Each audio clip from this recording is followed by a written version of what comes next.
Hello and welcome everybody to the podcast number 35. Hello, our Croeso podcast Shreve Chidig Pimp. My name is Mr. Gareth Evans. That's right, Pimp, Chidig Pimp. And this is Mr. Henry. Action movies were better than the 80s Cooper. It's just true. They were better. We were just talking about how RoboCop was really good and the new one was awful. Well, I say new. It came out like 4 years ago. It sucked. Sucks, man. Anyway, we're not here to talk about movies. So much better. Anyway, yeah, we're not here to talk about movies. We're here to talk about Red Dead 2. We haven't talked about it before, but we're going to talk about it right now. Also, we're going to talk about the new PlayStation console coming out next year, and apparently they've announced the name, and it's going to be called, wait for it, the PlayStation 5. Also, we're going to talk about Call of Duty World War 2 for some reason, and also we're going to be taking the questions from the Patreon Discord community and also reading some of the best choice YouTube comments from throughout the last week, including the triggered fanboy comment of the week, which is a gem this week. Absolute gem. Cannot wait. So you've got all that to look forward to, but first we're going to talk about Red Dead Redemption 2 is coming to PC. Now, it was announced last week. We haven't covered it in any of our coverage thus far because it's more like it was more like a news nugget, which we've not been doing recently. But now we get to talk about it because they've announced a lot of more specs, a lot more things that are coming to the PC version, along with other things. So it gives us a chance to finally discuss it. So first up, the Rockstar Games launcher, which was announced a few weeks ago, which we did talk about. And I said at the time, I said, bring Red Dead Redemption 2 to PC and then we'll talk. And then I might even install it.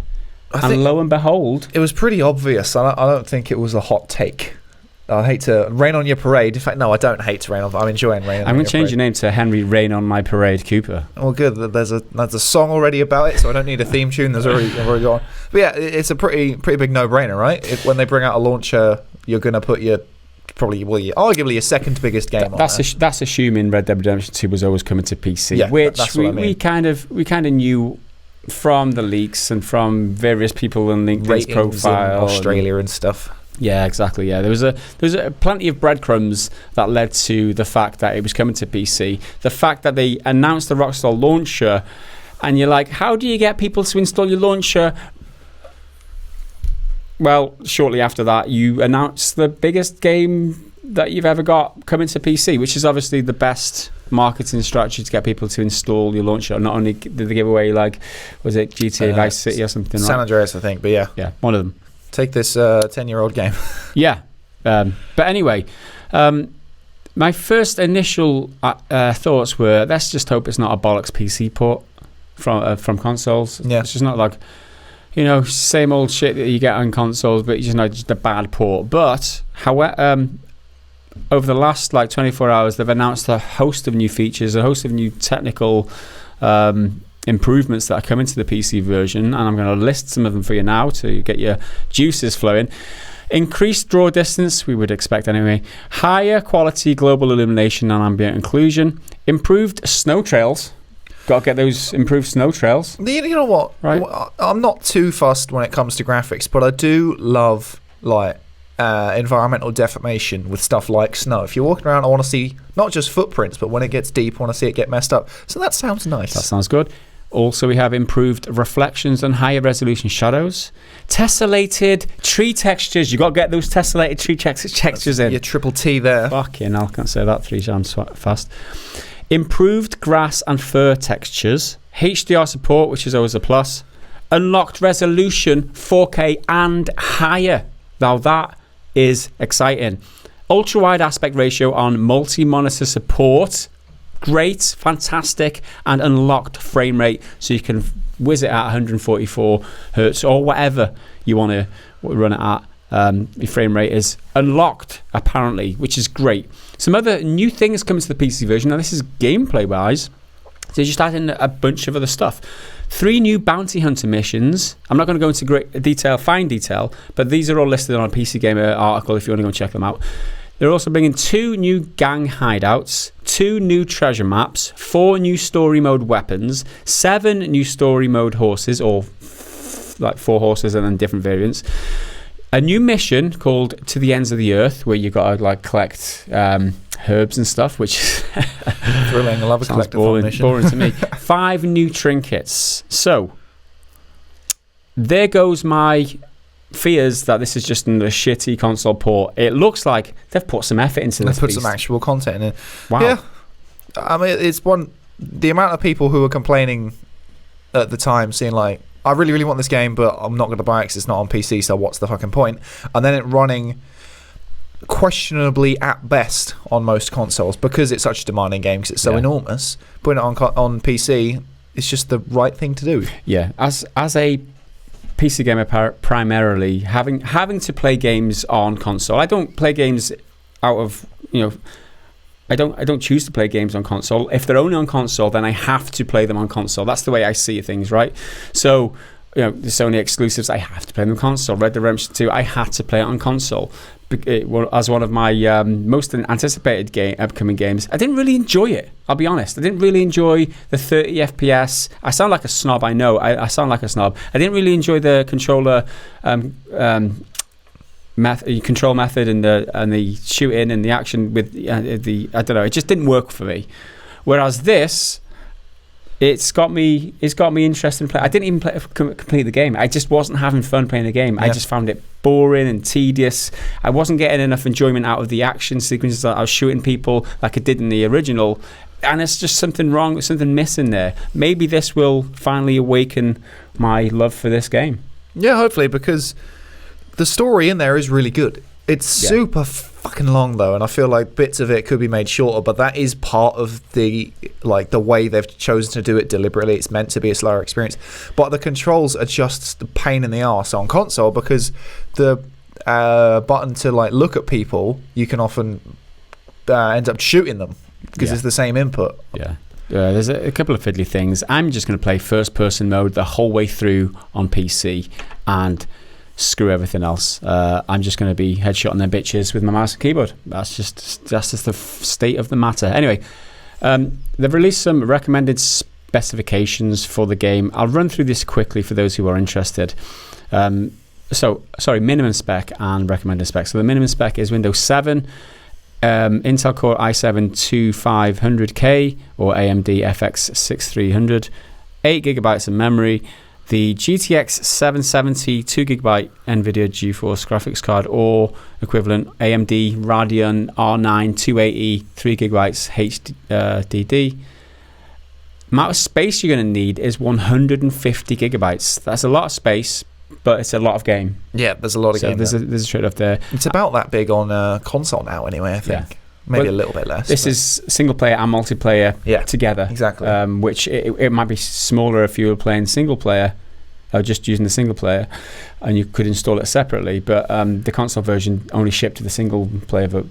Separate installations is something we'll get onto with the PS5, which is a fantastic new feature that I really like the sound of. I really like the sound of that feature that's been on the PC for the last God knows how many years. Exactly. Yeah. That's brilliant. The consoles are getting it now. Great. Finally. Anyway, there's my second dig at console scrubbery in this podcast. I'm not ashamed. I embrace it. Let's move on. Recommended specs now. Windows 10, Intel Core i7 4770K, AMD Ryzen 5 1500X, memory 12 gigabytes, graphics card GeForce GTX 1060 6 gigabytes, which is pretty reasonable. AMD Radeon RX 480 4 gigabyte HDD drive, again 150 space, and the sound card I didn't mention in the other one, DirectX compatible. Now the standout here for me is the graphics card, right? The GTX 1060, very popular graphics card right now. They're shipping it in a whole load of systems. Even the new Asus ZenBook Pro Duo, the 15-inch version, has a 1060 6 gigabyte graphics card in that, right? And that's not even a dedicated gaming laptop. It's a very expensive laptop that's coming up, and it's got like 2 screens and it looks awesome. For those techies of you who will look at new laptops and stuff, even that has the recommended graphics card for the upcoming Red Dead Redemption 2. It will only set you back like $2,500, but there you go. So other things that you might get if you pre-order this game on PC on the Rockstar Games launcher, you will get a choice of 2 of the following free games. So obviously trying to incentivize people to install the Rockstar launcher. So if you buy or pre-order Red Dead Redemption 2, you can get your choice of Grand Theft Auto 3, Grand Theft Auto Vice City, Grand Theft Auto San Andreas, Bully Scholarship Edition, LA Noire, the Complete Edition, Max Payne 3, the Complete Edition. I hate it when stuff's called the Complete Edition. It's a good deal. It is a good deal, but I hate it when stuff's called the Complete Edition. Like if it's the definitive edition or something, it's a bit more acceptable because it's more colourful language. But the Complete Edition, that's means that the other version is inherently incomplete. That's true. That's true. The incomplete Day 1 edition is incomplete because it doesn't have all the additions. Exactly. But no, that's just a little personal gripe. So that's a good deal for people who haven't played the likes of maybe The Bully or LA Noire. I think those games are worth playing. Max Payne 3 I played a couple of years ago too. Played it through. Great action game. I would definitely recommend it. The early GTA's a bit dated now, but worth playing. I would probably pick... My pick-up bunch would be LA Noire and Bully, I'd be honest. Although... I'll probably get... Any GTA is a decent experience. Yeah. I'll get Max Payne 3 and Vice City because I really want the next GTA to be back in the 80s or something. I'll do a different time period. There you go. You will also get the Premium Edition upgrade for free if you pre-order on the Rockstar. I don't know why I'm doing a sales pitch here, but I'm just detailing what they've said. Or if you don't want the Premium Upgrade Edition, you get $20 discount on the Special Edition or Ultimate Edition if you want all the extra stuff. There's also in-game stuff that comes along with Rockstar Games Launcher pre-purchase too. You get Outlaw Survival Kit, Outlaw Survival Kit for Story Mode, Warhorse for Story Mode, Le Trésor de Morte, French thing, Treasure Map for Story Mode, Cash Bonus for Story Mode, and 50 gold bars for Red Dead Online. Trying to pimp out that get that premium currency going because they're not doing any single player DLC. Yeah. They might do one eventually, but they might do. Doesn't look like it at the moment. They have no plans. That's what they say. No plans. No plans. One thing to note, right? Rockstar Games Launcher does have refund policy like the Steam store. You play up to 2 hours and you can refund it no matter what. However,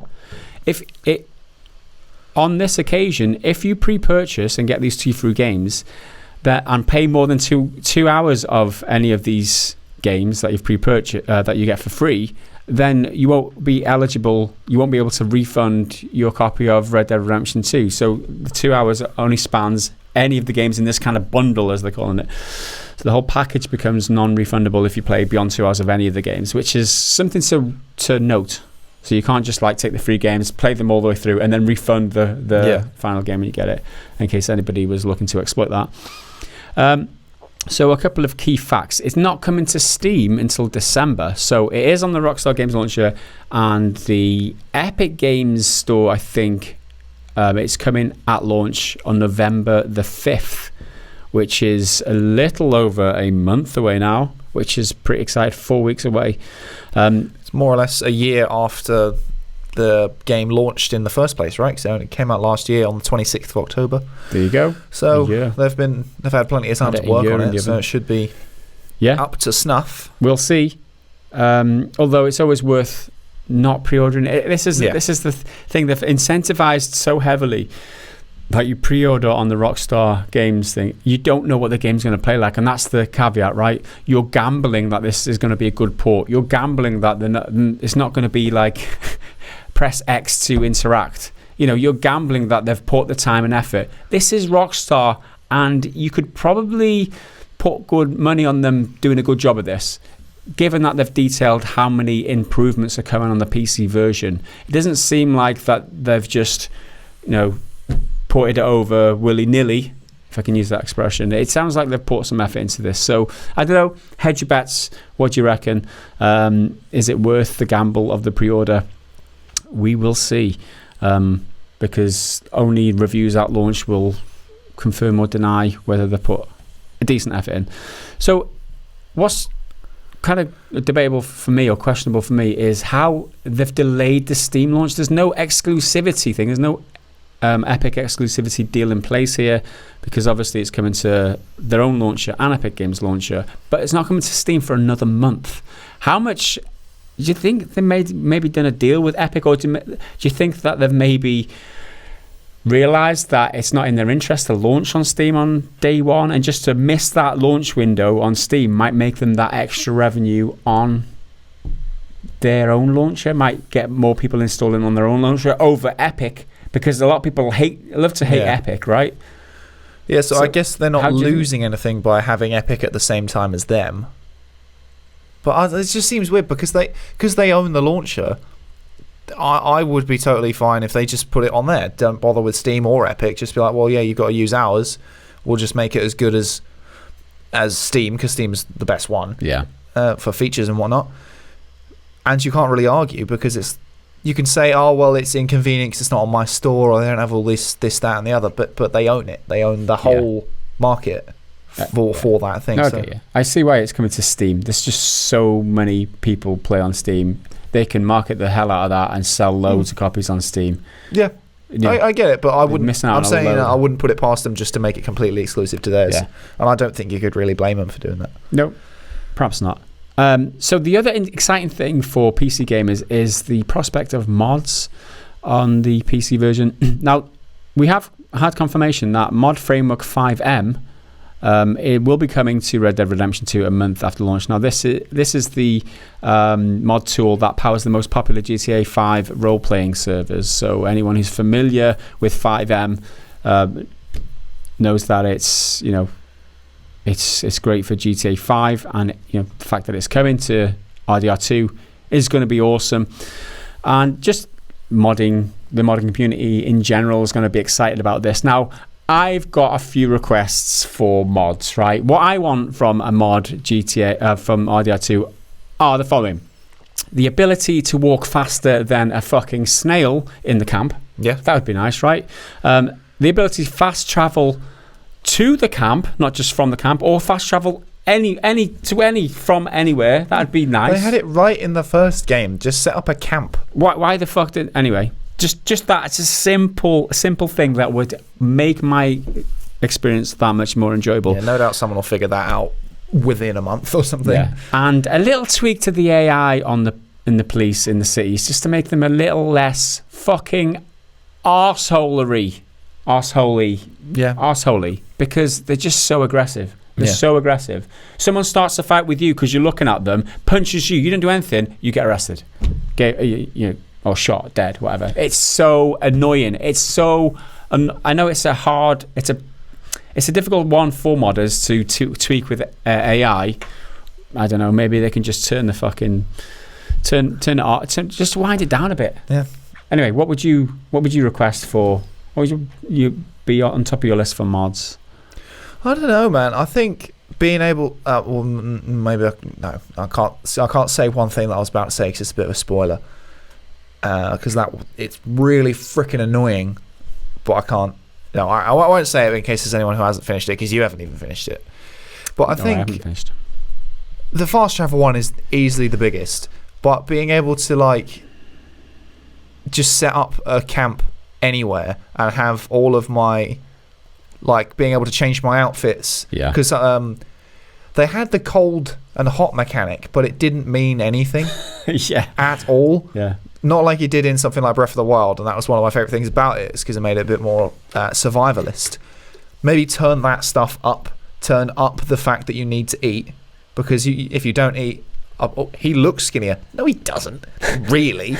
If you eat for fucking 2 whole weeks of it in game time. Yeah, I want to just sit there at a camp and stuff my face. Or actually have problems if I don't maintain my horse properly, because otherwise it's he'll run 3% slower. It's not really impactful. So I turn that up. Well, I have the option to turn that up to make it more survivally. And the other thing is, I don't know if they've fixed this yet, but your loadout always changes when you jump off a fucking horse. Oh my god! If they haven't fixed that, if that was a feature for whatever reason, that needs fucking fixing by modders, please. Please do it for me, for me. I'd love...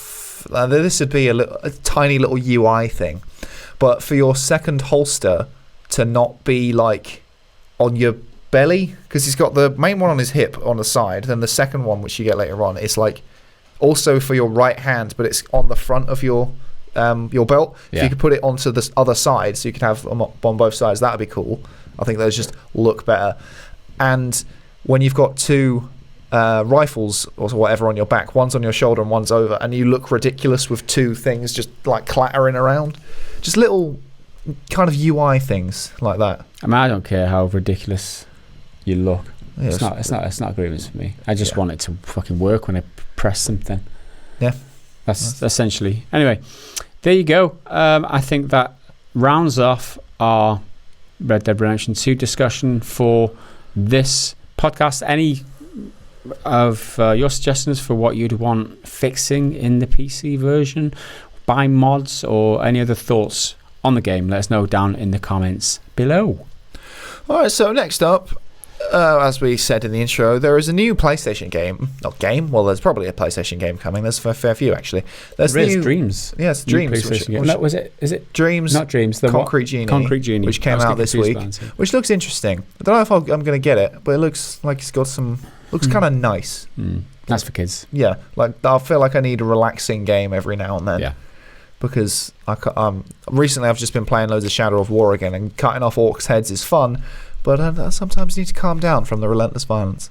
No, so there's a new PlayStation system coming, and it's called the PlayStation 5, which I don't think anyone saw coming. It's a shocker. Although in the era of not knowing how numbers work, they could have easily called it just the PlayStation, or something lame like that. So it's confirmed that that's coming. It's confirmed to be coming Christmas 2020, so a little over a year. And again, that was kind of the ballpark everyone thought was going to be the case. Well, yeah, because they said that's what the case was with the new Xbox, and they wouldn't leave it. They wouldn't aim for any later than when the Xbox arrived, because they need to be in the market at the same time. Otherwise, they'll just lose ground. So, yeah. And you need Christmas sales. Everyone knows Christmas is a massive boom for sales and retail and everything. Now, technically, this has been unveiled before the next Xbox. Technically, because the next Xbox is still only called Project Scarlet. It's not called the Xbox 2 or whatever. So, technically... the PlayStation 5 has been announced before the next Xbox. Well, I mean... because it's not necessarily the next... It's the next Microsoft console. Announced, maybe not, but detailed, right? Yeah. This has been detailed. Certainly named, anyway. Yeah. I like it. I would... like, literally the phrasing, the next Xbox, sure. I wouldn't say has been announced. The next Microsoft console or the Microsoft system has. But anyway, that's just a semantics game. So there's a bunch of key features which a lot of people like the sound of. Typical buzzwords. And the first one on my list. So when did this information arrive? Oh, so this is, I believe it was Variety. No, not Variety. Wired. It was Wired. They had a sit down with Cerny. What's his name? Mike Cerny, I think it was. Yeah, Mark Cerny. That's it. To have a chat about stuff that they're working on. A lot of it was like, we're not talking about this right now, we're going to talk about it a bit later. And how they filed 1 million different patents, and not all of those patents will come into fruition. We'll go on to some of those in a bit. But one of the key features that everyone seems to be talking about these days all the time is ray tracing. Mm-hmm. And everyone quite likes that. And in case you don't know what it is, it's a bit of tech which renders sound and light in particular is the one most people talk about, in a 3D space. So it kind of tracks the way particles bounce so that they'll behave in a more realistic way than stuff like screen space reflections, I think. Now, I don't know all about all this tech. Yeah. But screen space reflections are good if you're not moving. Because when you start moving around the world, they change, and obviously that's not how real light behaves. Yeah, it's based on what you're looking at. Yeah, it's ray tracing is like the next jump forward in like visual fidelity. If you can get light to bounce off like water or glass or inside various objects inside a room and cast shadows on other objects from that bounced light, it just looks so much better. Yeah, and that's what it's all about essentially. I often think that if it's like almost overused, it can just make everything look shiny and not anything else. So I think there's a bit of artistry to it that people need to figure out how to use, because often if you just turn it on, you can turn it on loads of old games now, and it just makes things shiny.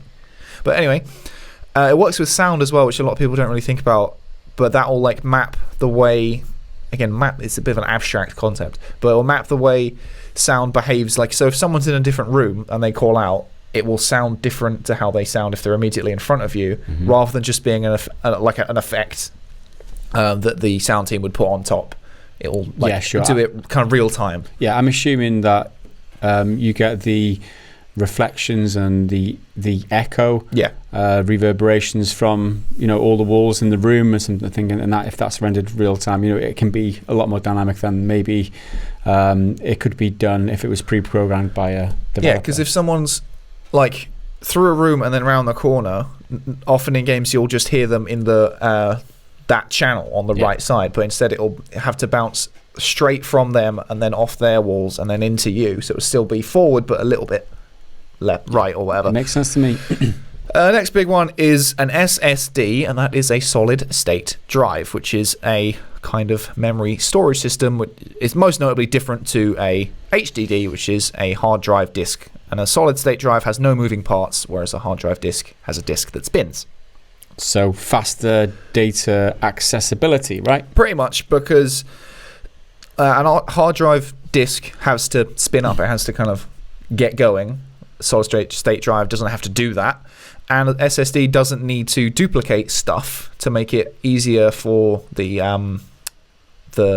system to read, if that makes sense. So when the disk is spinning, developers will duplicate what's on there so that there's a word for it, but I can't remember what it is. But let's just call it like the sensor can find that data faster because it's spread out more. There's more of it, so it can go bang, bang, bang, get all that, take it to the thing, put it on the screen, job done. In an SSD, I think it's got flash storage or something like that, which means it can just be rendered faster and load faster. Load faster is the big thing. This is going to make the most obvious difference. It also will have more memory because if you don't have to duplicate stuff, it means that the raw amount of space on the thing is bigger because you don't have to waste it with multiples of the same thing. So devs can then put more data on the system. Yeah. And who knows how they'll use that. It could make a bigger, more detailed world or more mechanically complex and stuff like that. It's more system resources, essentially. Yeah. So an SSD is more than just being able to access your stuff faster. It's like freeing up other system resources in order to use elsewhere, which is great. The immediate effect is speed, but then there's a lot more potential after that. So what I touched on earlier is a different method of game installation. Now, usually when you install a game on a console, you install the whole thing, and then sometimes they pretend that you can play it straight away, which is total You get bullshit. to walk around in in the first room, and then you get to the door, it's like you have to wait for the rest of the game. Wait 4 hours for the rest of the game. But now they're doing it so that you can install just certain parts of it. So if you take Red Dead or something, you could just install the campaign if you don't care about multiplayer. Yeah. Just play that. It's going to be a smaller file. Don't need to worry about it. And then you can maybe download the multiplayer later if you want to try it out. Or then if you've got the whole thing and you're like, well, I've finished the story mode of something. I'm probably not going to touch that again, but I'll stick with the multiplayer. Get rid of the campaign. Stick with the multiplayer. It's funny that because I just installed a game on my PC, the single player component of it on my SSD, which is on my PC, and it had ray tracing on it. I mean, it's weird that, isn't it? How I've been able to do that for freaking years on my PC, and they're going to be touting this as some sort of marketing strategy. Look what you can do on console, guys. I don't know. It's a meme. I know it's a meme. I am a PC gamer. I'm always going to say this kind of shit, but oh my God, if I just find it funny. Well, it makes sense for them to promote it because I literally did console 2 of these gamers things. Don't do it. They don't know what they're missing. Literally on Friday, I installed the single-player version of Call of Duty on my SSD on my computer, although I didn't have ray tracing, so, that's 2 out of 3. Anyway, let's move on. Another one is much needed, in my opinion, is a revamped interface. Now, the Xbox One is fucking awful. And the PlayStation 1 is bad, but it's nowhere near that bad. But there's just too much information on it, on the dashboard. It's just a list of things that you have to slide through. It's not very intuitive. It's a preference thing, and I hate it out of my preference. I just don't like it at all. To find anything, as somebody who comes there ever so often, to find anything, it's just not intuitive at all. It takes me ages to find what I'm looking for, like the library or where I've saved my video clips or how to change a specific setting or I don't know. It's just bad. I think it's got on top of itself with trying to like slide through everything. You can slide along and everything glides. It's yeah, like but you get glass, to one end, you can't come back to the other end. You go all the way fucking back. Yeah. But apparently they're obviously revamping that altogether, which is good news. Hopefully it'll just be more intuitive and user-friendly. But also they're putting they're putting in the ability to see what missions or multiplayer matches, for instance, will be available in a game, like right from the UI. So the way that sounds to me is if before you start your game, the icon for it in the menu will be like, okay, here's your next mission in your campaign, like mission 5 Act 3, and you can click that and it'll just route you straight. It'll boot up the game like that and you'll kind of jump straight into it. Or if you're trying to play multiplayer, you can be like, all right, well, let's play a ranked game of team deathmatch, or let's play some PvE co-op thing, and you can jump straight into that. That's what it sounds like to me. Again, not entirely 100% sure, but it sounds good. It sounds convenient. Yep. If you just want to skip through menus after menus and go through logos, if you can just jump into the mode you want. Now, one that I like, because I like controllers, I'm fine with mouse and keyboard, but it's the mouse I like. I like the mouse because I like the freedom of aiming, but I don't like keyboards because I think there's too much on them, if that makes sense. Too much choice. There's not too much choice. Everything's there at your fingertips, any button that you'd want. But most of them you just need it simpler, don't you? You just need it simpler with like a stick. Is that what you're saying? No, I'm saying that you don't need a 1,000 keys for a game that you don't need. You need jump and attack. Why do I need so many keys? I'm joking. So now you're the one get defensive here when I'm complaining about your PC bullshit. No, the way I do it is... man, I hit a nerve there, sorry. I like the mouse, but I don't like... It's because it's a keyboard. It's not just for gaming, right? If they had I get you. a gaming-specific thing more ergonomically designed, instead of having to like jump all the way across to the other side and having a bunch of dead keys that I don't need. Yeah, you can remap them, right? And the thing with consoles is you have to because everything's on a keyboard. If you want a certain option or you want to activate something, you can just like move your thumb. There's many different options. A key for everything. Whereas on a controller, they have to invent these like mouse wheels. So like when you go to options, you like to change weapons, to select the weapon that you want. You don't have infinite buttons. Whereas on a keyboard, if you want like the third weapon you mentioned, you just press number 3 and you've got it. And that's what the convenience of the keyboard, like in my opinion, it's that much better than But most of your keys aren't used.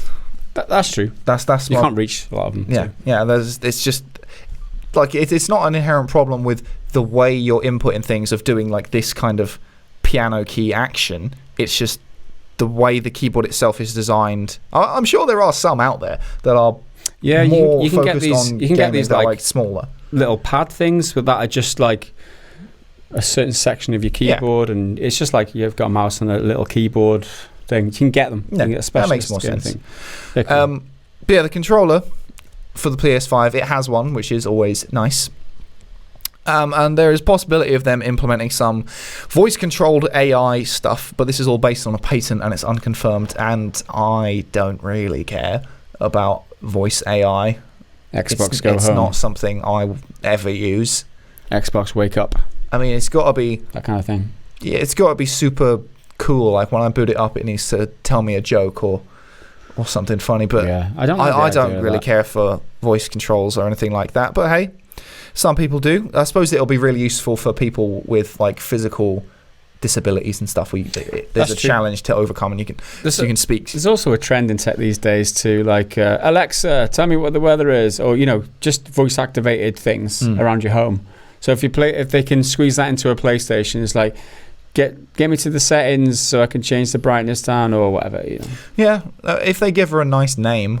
That's a start, but we don't know if she even exists. And realistically, it's going to be a woman. They all are. Siri, Alexa. I think the Google voice is a woman as well. I think she's just called Google. Cortana on the Microsoft systems.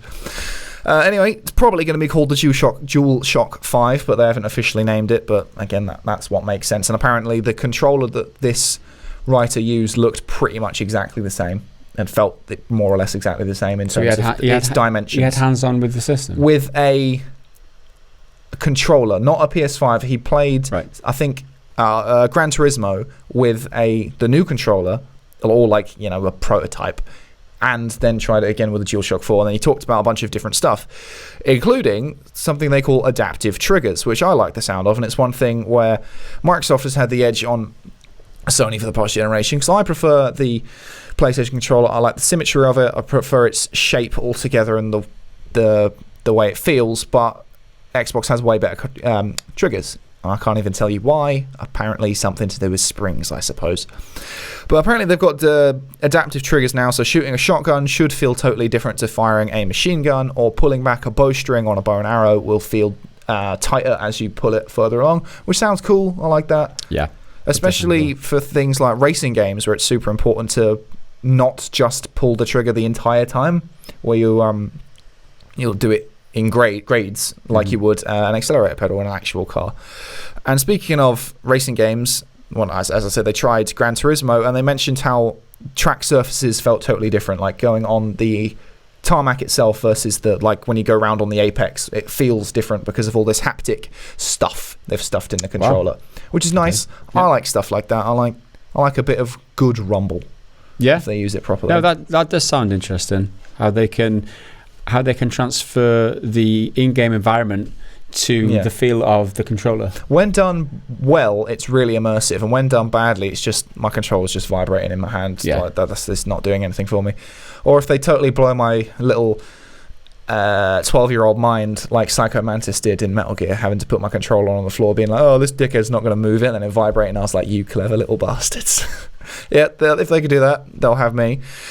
But yeah, in terms of haptic feedback as well, they mentioned how different in-game surfaces will feel different, which sounds a little weird to me, as if it's going to be constantly rumbling at least a little bit. Because they said how sand feels different to mud, which feels different to water. Mm-hmm. Like sand is kind of a slog and kind of tough to move through, and then mud is even more so, and then water, there is a level of resistance as you're walking through it, which sounds really cool. But if your controller is constantly doing something, there's a fine line of there where it becomes too intrusive, and it could be really, really demanding on battery. You're right. This could easily go wrong, right? Having like certain resistance or something to your movements, it could be more immersive than it needs to be. It's just a controller, right? But then again, all of this stuff, I'm like, if you have the option to switch it off in options, because normally you can just switch off vibration. I'm like, if it's annoying, get rid of it. Sure. Totally not a problem. Apparently they've improved the controller speaker, which a lot of people don't like the speaker on the old DualShock 4. I quite like it if it's used right. Like if I've got an audio log or something that's coming out of there, I'm like, why not? You're not a fan? Well, it's just unusual for me, because it very rarely happens, and then every so often you get a noise and you're like, what the fuck?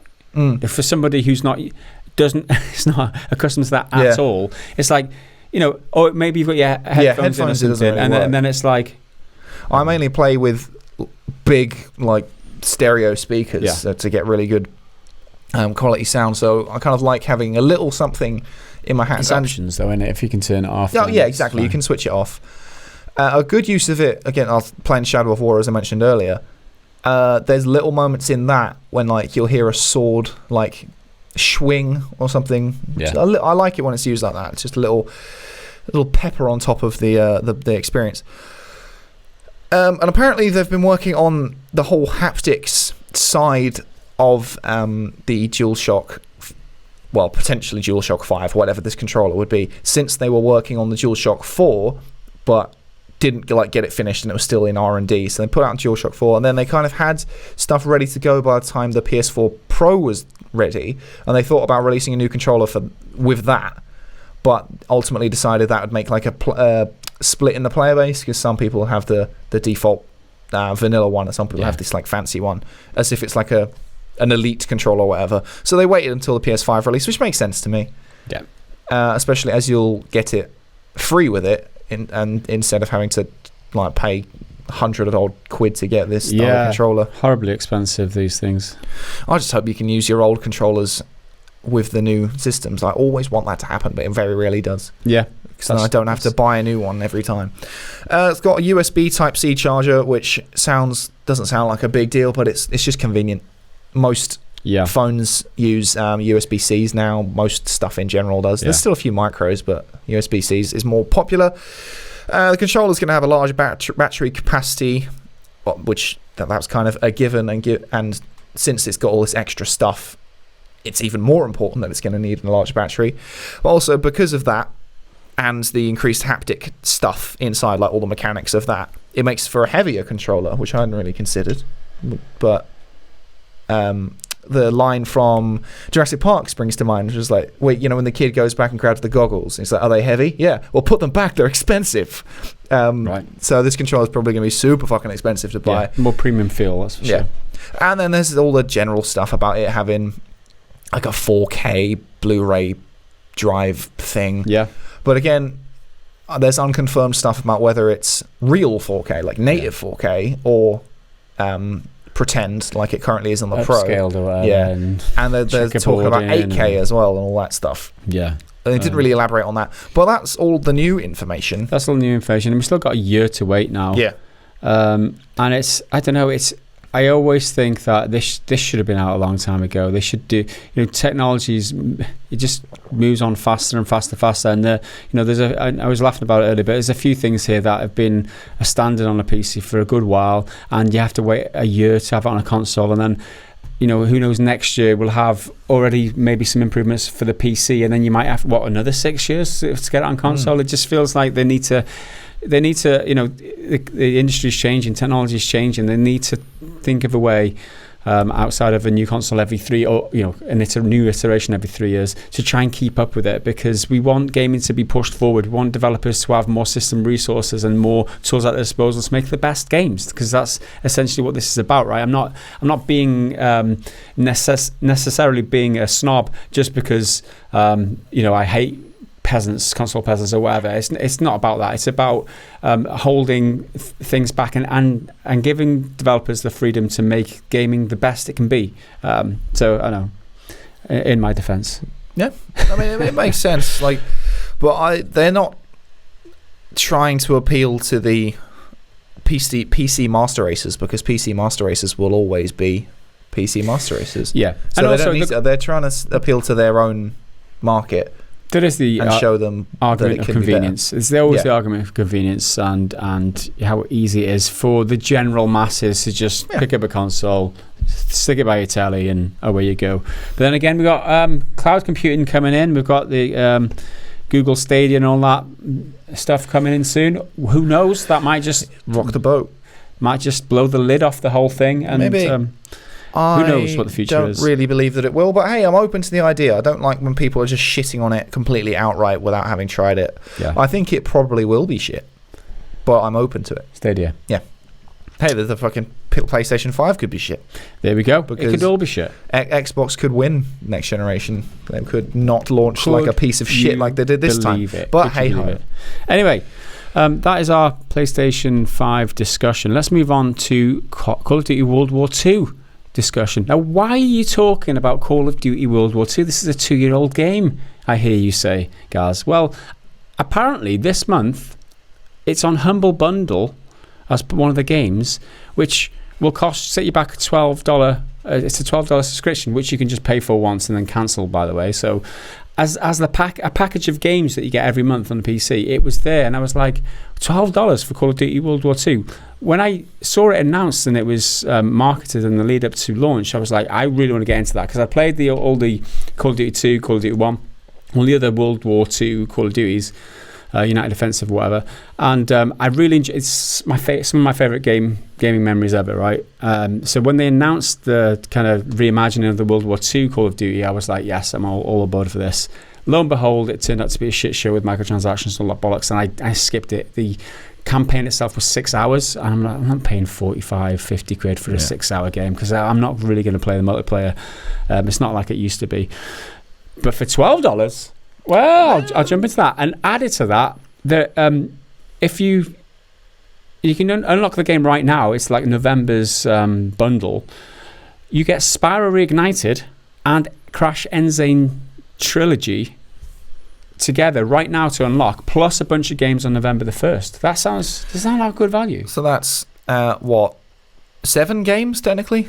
Spyro 1, 2 and 3, Crash 1, 2 and 3, plus, and then Call of Duty.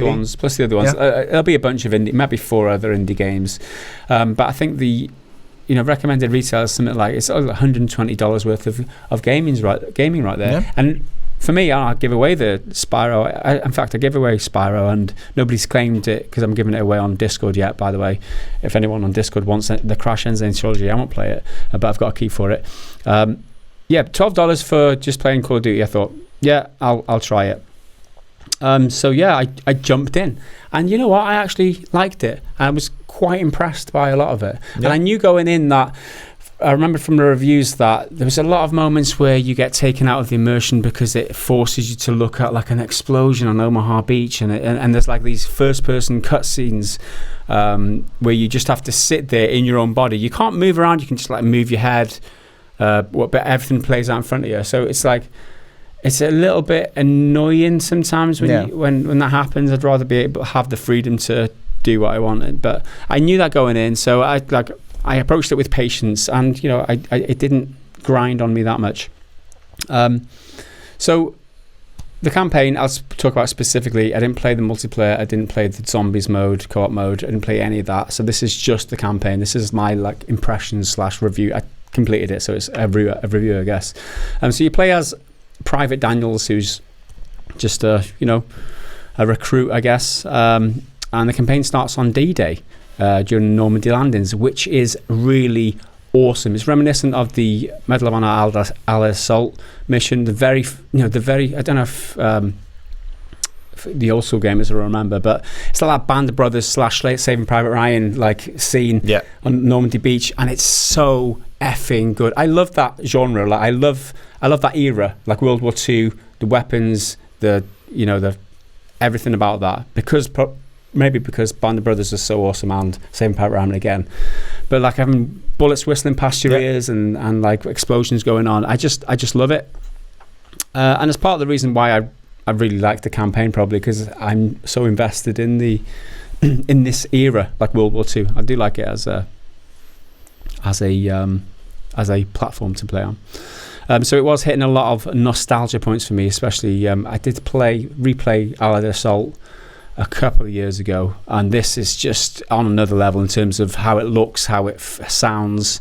It just looks gorgeous, and they did put a lot of effort into this. For all the criticism that this game got, the single player campaign is pretty impressive in terms of presentation, graphically fantastic. The mocap, performance capture, some of the best I've ever seen. Honestly, it's really good. The story and the characters are very cliched. Probably what you'd expect from an American hero story. You've got the young guy w's got bright ideas, bigger than his captain. His captain's a total hard ass, but eventually the sergeant's a dickhead. Yeah, but at some point he's going to soften up a little bit, and it turns out he's got a pocket. you know the plot. Everyone knows the plot. It is very cliche. Is there a proper Italian New Yorker in the cast? Oh, you know it is. Yeah. You know it. Called I don't know, Capucci. No, it's I can't remember his name. Anyway, yeah, absolutely, man, absolutely, New Yorker, yeah. So yeah, you know what to expect. And some parts of the writing I find are ridiculous. It's supposed to be an immersive game, right? It's supposed to put you in the role of somebody storming Normandy Beach. These MG 42s firing, screaming past your ears. The boats that they're getting blown up as you're coming off. It is so immersive. And then you get to a mission where, for some reason, out of nowhere, a bunch of German troops decide to kidnap one single American soldier, throw him in the back of a van and drive off in the middle of a firefight. That would ever fucking happen. But yeah, apparently you're supposed to be immersed in that. I don't know. He's not like a general or anything. He's just nothing. A guy. He's absolutely fucking nothing. I don't want to spoil it too much. I've probably said too much already, but it's so grated on me. It's like, you're supposed to be immersive. Write me a proper fucking story. This is bullshit. I mean, Saving Private Ryan does that exact thing really well, because they're trying to get Private Ryan out because he's a nobody. He doesn't matter, but spoiler alert, well, not really. His whole family, his other combat brothers, they're all dead. So you're talking about Americans saving an American, yeah? Yeah. We're talking about Germans kidnapping one single he wasn't kidnapped, he was just American in the field. Soldier. right? Yeah, exactly. Just like we're in the middle of a fight for this airfield or whatever, and it's like, oh, one guy's on the floor. Let's not shoot him. Let's pick him up, throw him back in this van, and take 4 of our guys away from the firefight, just so we've got 1 extra prisoner of war to throw in a fucking prisoner of war camp. Yeah, it's a bit contrived. It's very contrived. This is my It's annoyingly contrived. Perhaps my biggest problem with the Call of Duty and Battlefield franchises is that they've dominated the let's call it the whole war genre for so long, and done it in their way, because they are very, very, very similar games. There are a few mechanical differences, but they are basically the same. Well, let's call it a subgenre, and no one else can do a full-scale, let's say, narrative-driven single-player World War II game, because you could even make it fairly linear, like The Last of Us was. The Last of Us 1 is fairly linear, but it tells a really tight personal story about 2 people. Just can some developer have the confidence to do that? One of the only exemptions to that would be a game series like Sniper Elite, because that's World War II, but again, that's very gameplay driven. It's all about sniping and stealth and shit, and it's not very story driven. Yeah, it's what I want from Gears. I think I said this in my review. It has the potential to step up and be the proper war story, which is harrowing, but also patriotic and like proud, and have this element of brotherhood, which the original trilogy really did. You have a really good sense of brotherhood, but it could be more than it is. But apart from that, like immersive break, and actually it really annoyed me when that happened. Apart from that, the relationships between the characters are quite genuine, and you feel that it's kind of played well. It's really played well. I think the actors did a great job. And it's a personal story as well. So Private Daniels, who you play as, he's got stuff going on as well. It's not just, I want to get to the end of the world and be a hero or whatever. There's more story there, although it's very thin. There is more to the story there. Are there any Hollywood actors jammed in there? Because there is usually in these modern ones. Because there was Kevin Spacey. Yeah, I think the less said about him the better. Then they had Kit Harington in one of them. Yeah, they did. Which was kind of bizarre. They had Josh Duhamel. Do I know him from? Was he the Transformers guy? I think I remember him in one of the trailers, right? I might be wrong. Yes, yeah. He's the generic white military man. Bastard sergeant he is. Oh, I see. And then there's also Jonathan Tucker. I don't know, but he's the Italian-American dude.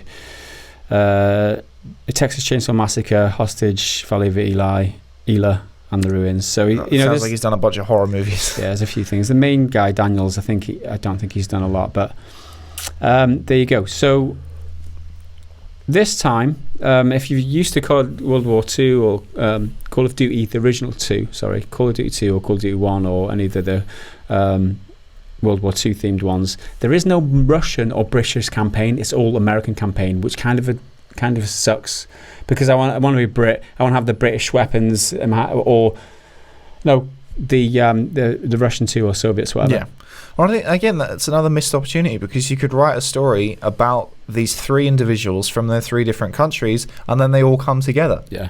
Well, that's what they've done. That's what they've done. They've done in the past. Exactly. But you would think that they haven't done the Russians or the Brits. You'd miss out on the guns and that, but. The way they've done it is really weird, because you can find them in the environment, right? So if you're running through one of the levels, you can pick up like a Lee Enfield sniper rifle, for example, which is the British made, or you can pick up a PPSH, which is like the Russian the submachine gun. It's really weird how they've done it, and they've tried to vary up the weapons. So at the start of each mission, you'll have a different couple of weapons to begin with, and you're like, this doesn't really, it's the same guy, and he's just finished this one mission, and he's just for some reason he's got a sniper rifle and something else now, where he's a private in a platoon. I don't know, it just seemed a little bit disjointed that way. That just feels like they're kind of trying to have their cake and eat it. It's kind of like they ran out. They were going to do a bigger game, but they just ran out of time, or they ran out of resources in order to... Because it's Activision, you could imagine they said, all right, you're going to write a 10-hour campaign, take away... And then, okay, we'll start writing it. All right, no, scrap that, make it shorter, we need more time for multiplayer. Yeah. That might be what it was. But I think for what is there for a campaign, it's really good. You get the cliched Jeep chase where you're shooting on the back of it with like MG42 chasing the train, and there's a couple of those missions. You also get to operate a tank. You drive the tank and you gun the tank. Controls are very weird, very weird. It's not simulated. It's not like a sim controls at all. I didn't like the tank at all. You get to fight a plane. In a fighter plane against other planes, which was meh. It's just an experience. A token vehicle mission, exactly. yeah. And you get to be a woman. What? You get to actually be a woman. Allowed. You get to drive a woman. You can say, I was going to say that no, because it's not another vehicle. You actually be a woman. So there is a mission in the game where you take the role as a French resistance fighter. I can't remember the name, but you perform a spy mission, espionage mission, essentially, where you've got to infiltrate German headquarters and meet up with your inside agent, who's dressed as a German officer. Now, this is where it gets interesting, right? Obviously, you don't go in there with lots of weapons or whatever, but you've got to exchange briefcases with this German officer-dressed dude, who is your contact. But there's loads of German officers in there, so you've got to go up to a lot of the German officers without arising suspicion. And trying to just say the code word without. See, I like that. That sounds good. It's like good. A proper bit of innovation for Call of Duty. It's a really good mission. It really is. But you're a woman. It's not allowed. But yeah.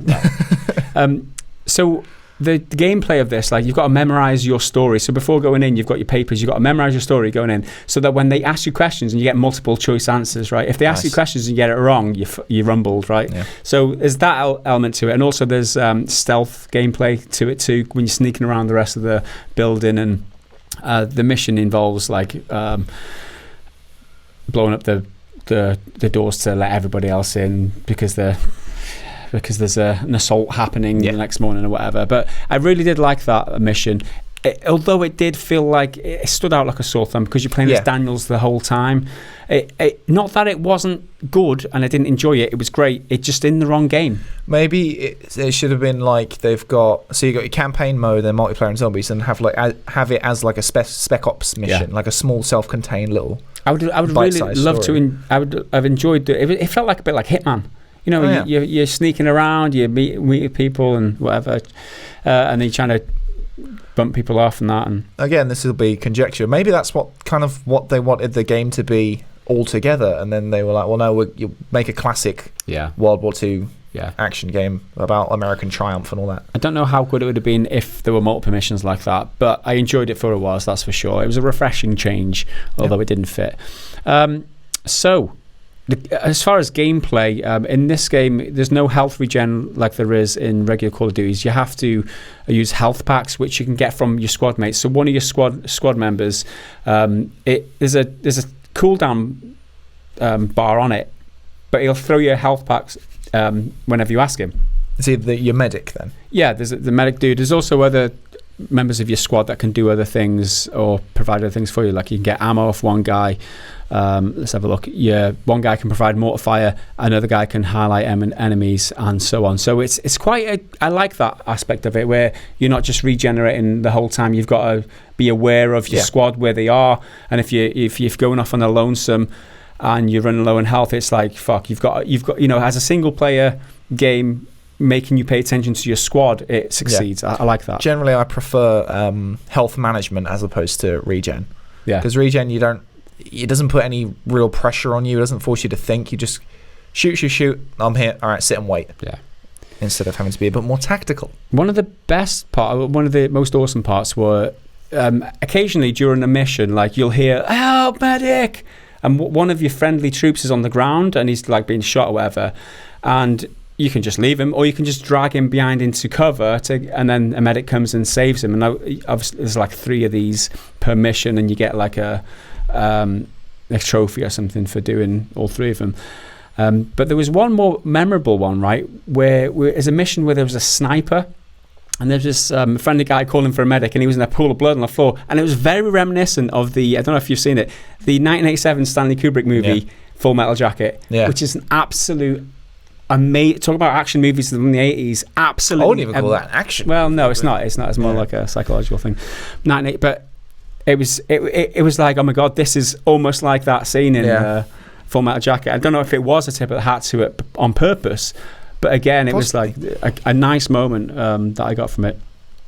So that is pretty much the entirety. I did enjoy it, but my closing thoughts are: campaign is very short. I was just getting started, just getting into it when it ended, and I was like, should be more. There should be more in Holland. I should have seen a windmill. There wasn't any of that. It should have been. They skipped from like D-Day right the way over to like the Rhine, where like into Germany straight away. There was no like in between, which is a bit disappointing. But it should have been more. But for $12, I'm pretty sure I got my money's worth, and I would recommend anybody who is a fan of the genre, a fan of the old Call of Duties, the World War II themed Call of Duties at the very least, and hasn't picked this up yet. If you can get it on the PC for $12, I had a great time. Yeah, I'm kind of thinking about getting like second hand, because I saw it for like 10 quid. Battlefront 2 of all things, because I think there's an interesting conversation to be had about reappraising bad launch games or like controversial, because as I said earlier in this podcast, playing Shadow of War launched with all the shitty loot boxes and stuff, messed up the progression, made it a massive grind. Then I went back to it and they've completely removed the store altogether. There is no in-game currency. Loot boxes are still there, which isn't great, and but they're earnable, so apparently that makes it better. But you totally don't need them, because like it's completely superfluous, which means it's even more pointless that they're there. But anyway, with Star Wars, it's a similar thing. Like you wanting to go in and have a proper World War II type experience. I'm really fancying a high fidelity Star Wars experience, and because it's only a tenner and it's second hand, I don't have to pay any money to they don't get profit from it even. And they've added loads of new content in terms of prequel stuff, sequel stuff. I think they've finally put in instant action, which should have been there from the very beginning. But my point now, it's reached a state where it's the game it should have been when it launched. So now I can buy it for a tenner. There's no other way to enjoy AAA games these days, in my eyes, from these big greedy developers. I didn't see one loot box. I didn't see one. They didn't ask me for one microtransaction. I just played the single player campaign. I just played a tenner for it. I got six and a half hours worth of entertainment out of it. I feel like I got a fair deal. And also Humble Bundle, part of it goes to charity too. So, that makes me feel a little bit better about, some of the money maybe going to Activision. I don't want to give anyone an idea because they would abuse it, but I'm going to say it anyway. Maybe that's a way to alter your monetization model for a whole game. You could release just the campaign for a lower rate, or just the multiplayer been said before. For a lower rate. Absolutely. And then have the whole thing for your standard $60 or 50 quid or whatever it's going to go up to once the next gen comes out. Why not? I mean, if you can do it right, which is a heavy caveat, and don't charge 40 for each, which is exactly what people like EA and Activision would probably do, but I don't know. They would charge 40 for each. That's the problem, right? Yeah. But there you go. I had fun with it. I would recommend it if you to other people who are able to suspend the disbelief when the story goes a bit awry. You can put up with the tedium of the first person cutscenes sometimes, where you can do is like move your head, and also you can put up with the cliched writing / characters and you're a fan of the older World War II COD games, then look into it, because you might be missing out on this opportunity. There you go. So that is our first half of the podcast done. We'll be back in a few minutes with the rest of the podcast, including the Patreon comments and the YouTube comments. Don't go away. And welcome back to the second part of the podcast of this week. Next up, we are going to take some questions from the Patreon members over on the Discord. And to get access to the Discord and become a Patreon member, support the channel and the content that we bring, head over to patreon.com/prettygoodgaming. And for as little as $1 a month, you get early access to these podcasts, as well as you get an opportunity to ask us a question. And what else do they get, Henry? Access to the Discord and stuff. Discord's a good one. Member of the community. You become a loyal supporter of the content. And why would you not want to do that? Right. We are going to take a question. Do you want to read out the first one? I can go first if you like. This is from Assassin. And this is a partial follow-up to last week's question, which was about a virtual reality type simulation by Elon Musk, who shows up miraculously at our door in the middle of the night. Scary stuff. Okay, so more details on last week's simulation question as requested. The game is exactly like the universe we live in, along with the exact physical laws. When you enter the world, you can choose any character from the real world to play as, and when you die, you can just go back in. You could just go back in time to any saved checkpoints. It'd basically be as if you're in the real world, but everything is simulated. Also, since it's an exact replica of the universe, the NPCs don't know they're simulated and will act exactly like real people, like people in the real world. So now that Elon Musk has finished off hooking your brain up with the quantum computer, would you still be fine with doing anything like murdering, torturing, opening the console and typing "kill me" /kill me? If so, why is that? And why would it be fine in the simulation with you, but not in the real world? Good question. What did you say that you'd want to do? Because I said I'd kill people or I'd fuck with them. Yeah, because, I mean, in real life, you got to abide by all the rules, like... Yeah, right. And I can't do that. You're not allowed to steal stuff. You're not allowed to just walk up to a random stranger, punch them in the face. You're not allowed to smash your car into someone else's. You face repercussions in the real world. Yeah. Whereas in the game world... It's just a game. Exactly. The consequences are almost irrelevant if you can reload, right? So that's why having that option to just be chaotic and just to do that impulse is inside all of us. It's cathartic. I feel like everyone has that impulse to just do a really bad thing every once in a while. That's why we have laws in the world to stop people fucking doing that, right? And because you can just reload. I'm not going to do that the entire time I'm plugged into this machine. I'll do it a couple times and be like, all right, well, I've had my GTA-esque murder spree. It's exactly the same as GTA. You just go on. Yeah, but I think I'd also, if I had like a big life event about to happen in the real world, just before it happened, I'd do it in the sim. Like what sims are made for. They're like tests. Like, I don't know, if I'm going to I don't know, let's just jump off a thing. Like I'm going to let's say I'm doing a stunt. I'm going to jump from this building to that one. I'm going to go in the simulation. I'm going to practice in the safe space.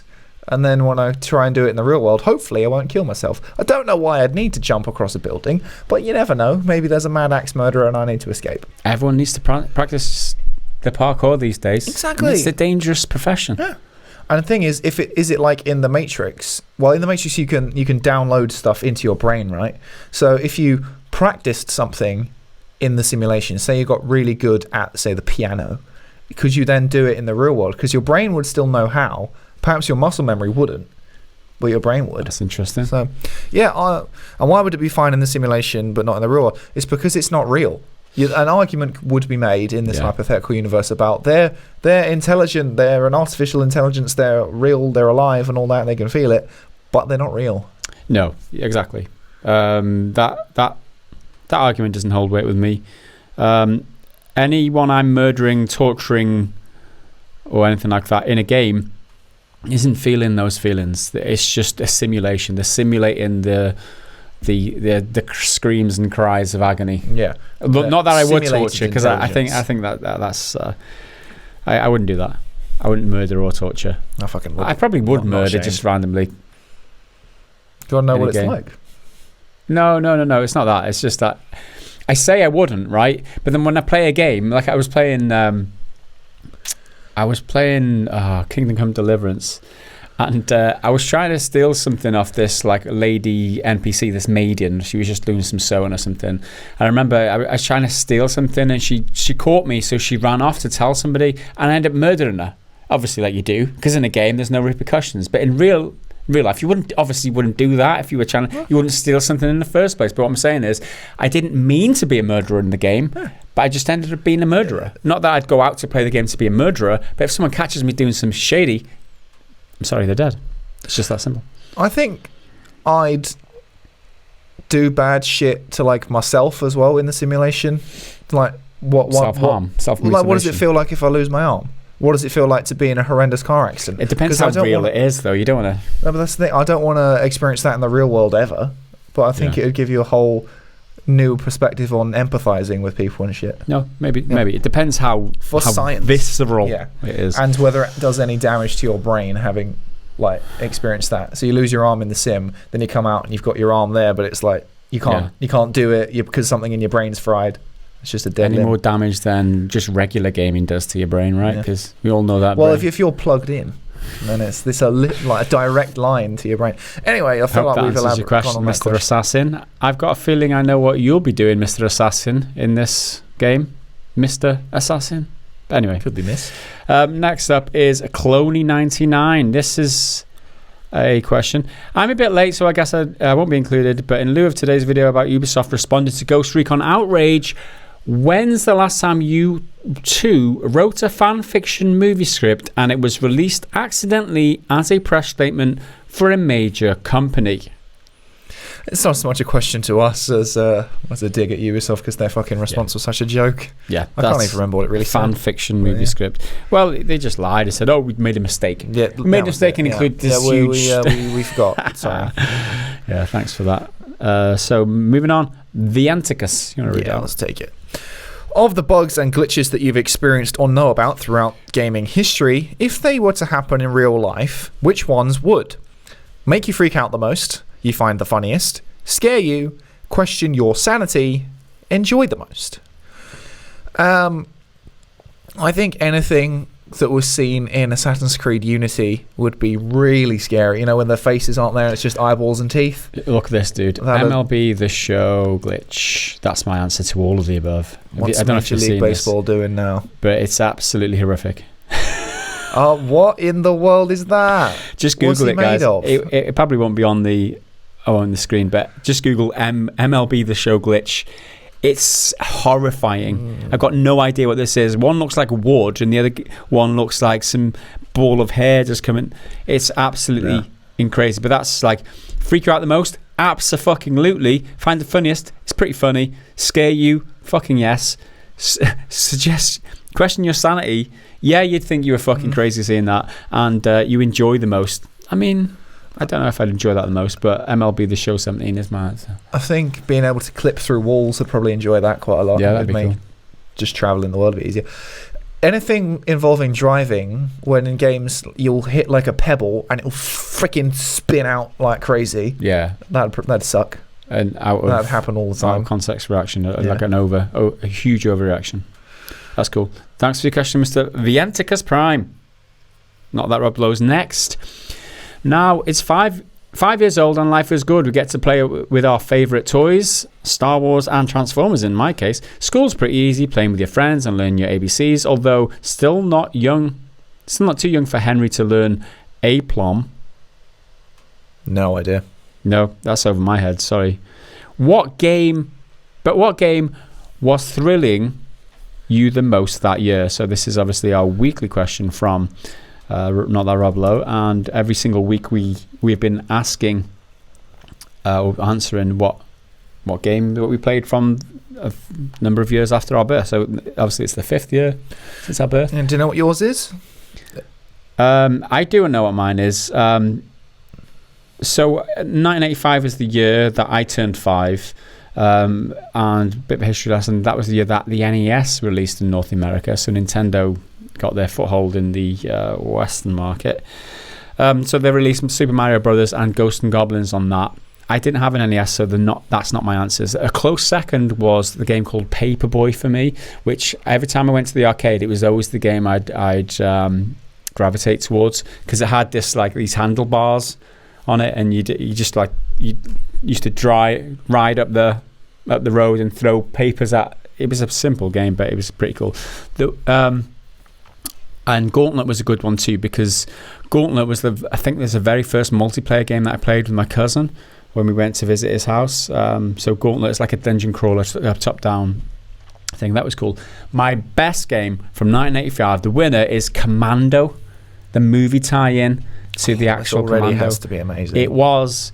I mean, it was just a scroller. You just scroll up from the bottom of the screen.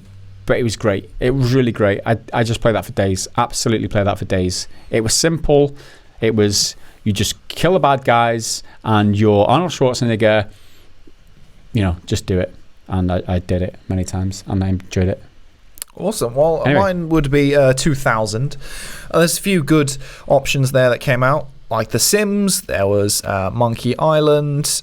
Where there was another big one. The Spider-Man game. I can't remember who by, but I wanted to pick that, but the part of the caveat is that you haven't actually played it, and I played Spider-Man 2 with Spider-Man 2 Enter Electro, which was incredible, and currently now the second best Spider-Man game behind the PS4 one, obviously.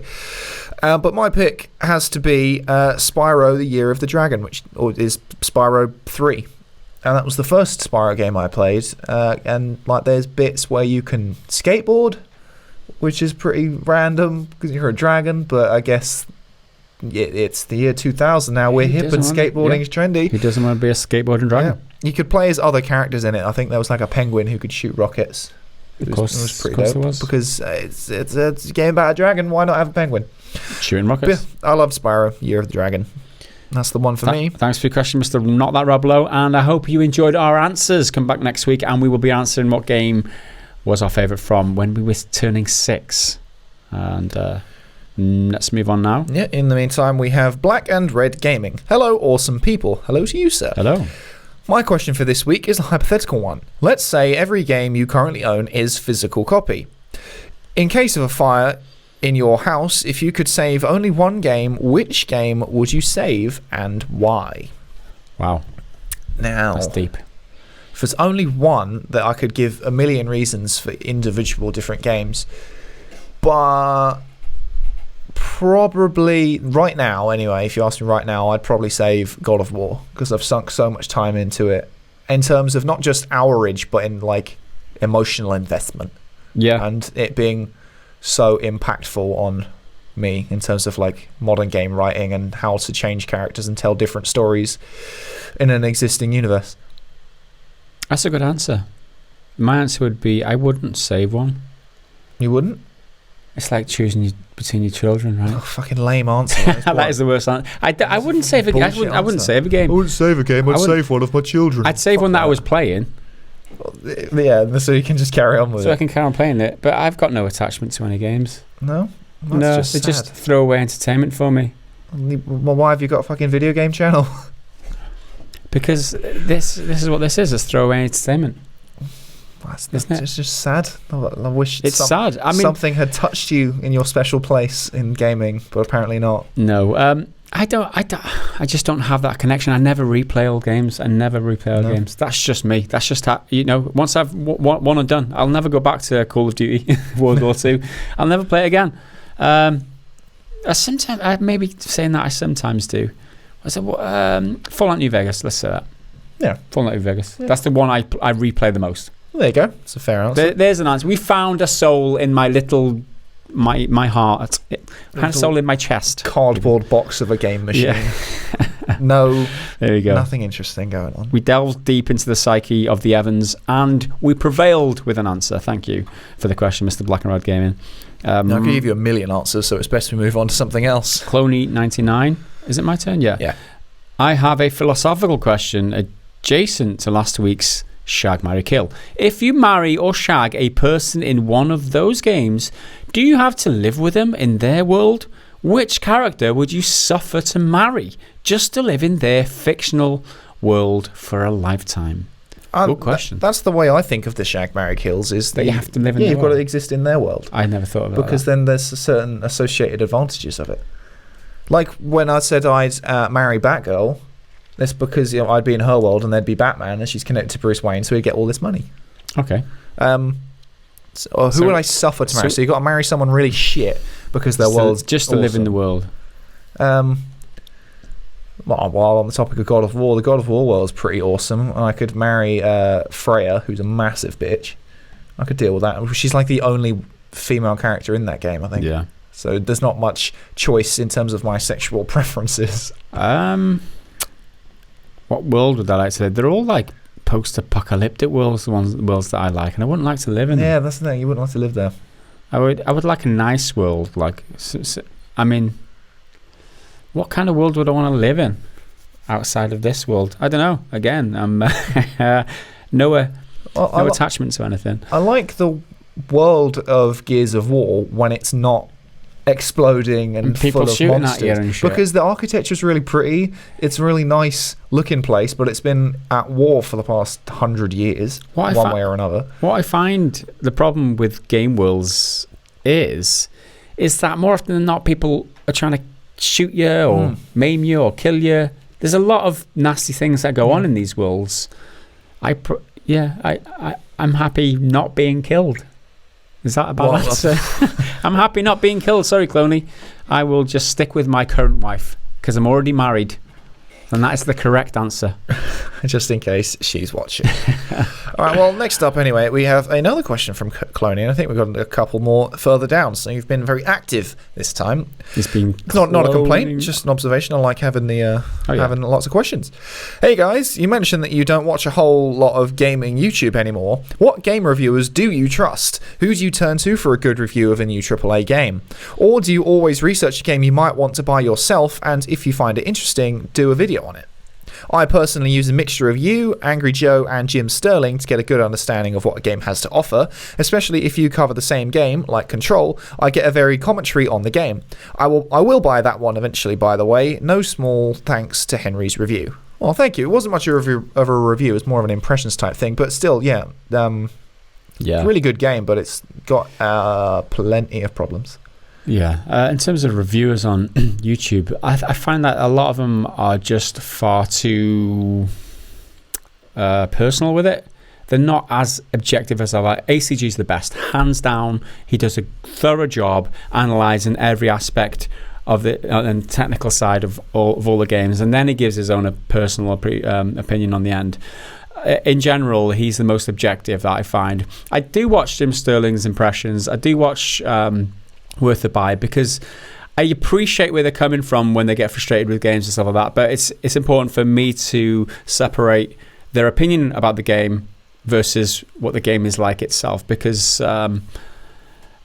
maybe that doesn't apply to me. You know, if they're getting frustrated by a certain particular thing, maybe that doesn't apply to me, so I've got to be careful about how I filter that information, and that's what I think is wrong. That's what I think the problem with the review. So you obviously get as wider range of opinions about a game as possible before I make a decision whether to buy a game. But first and foremost, my first stop is always ACG.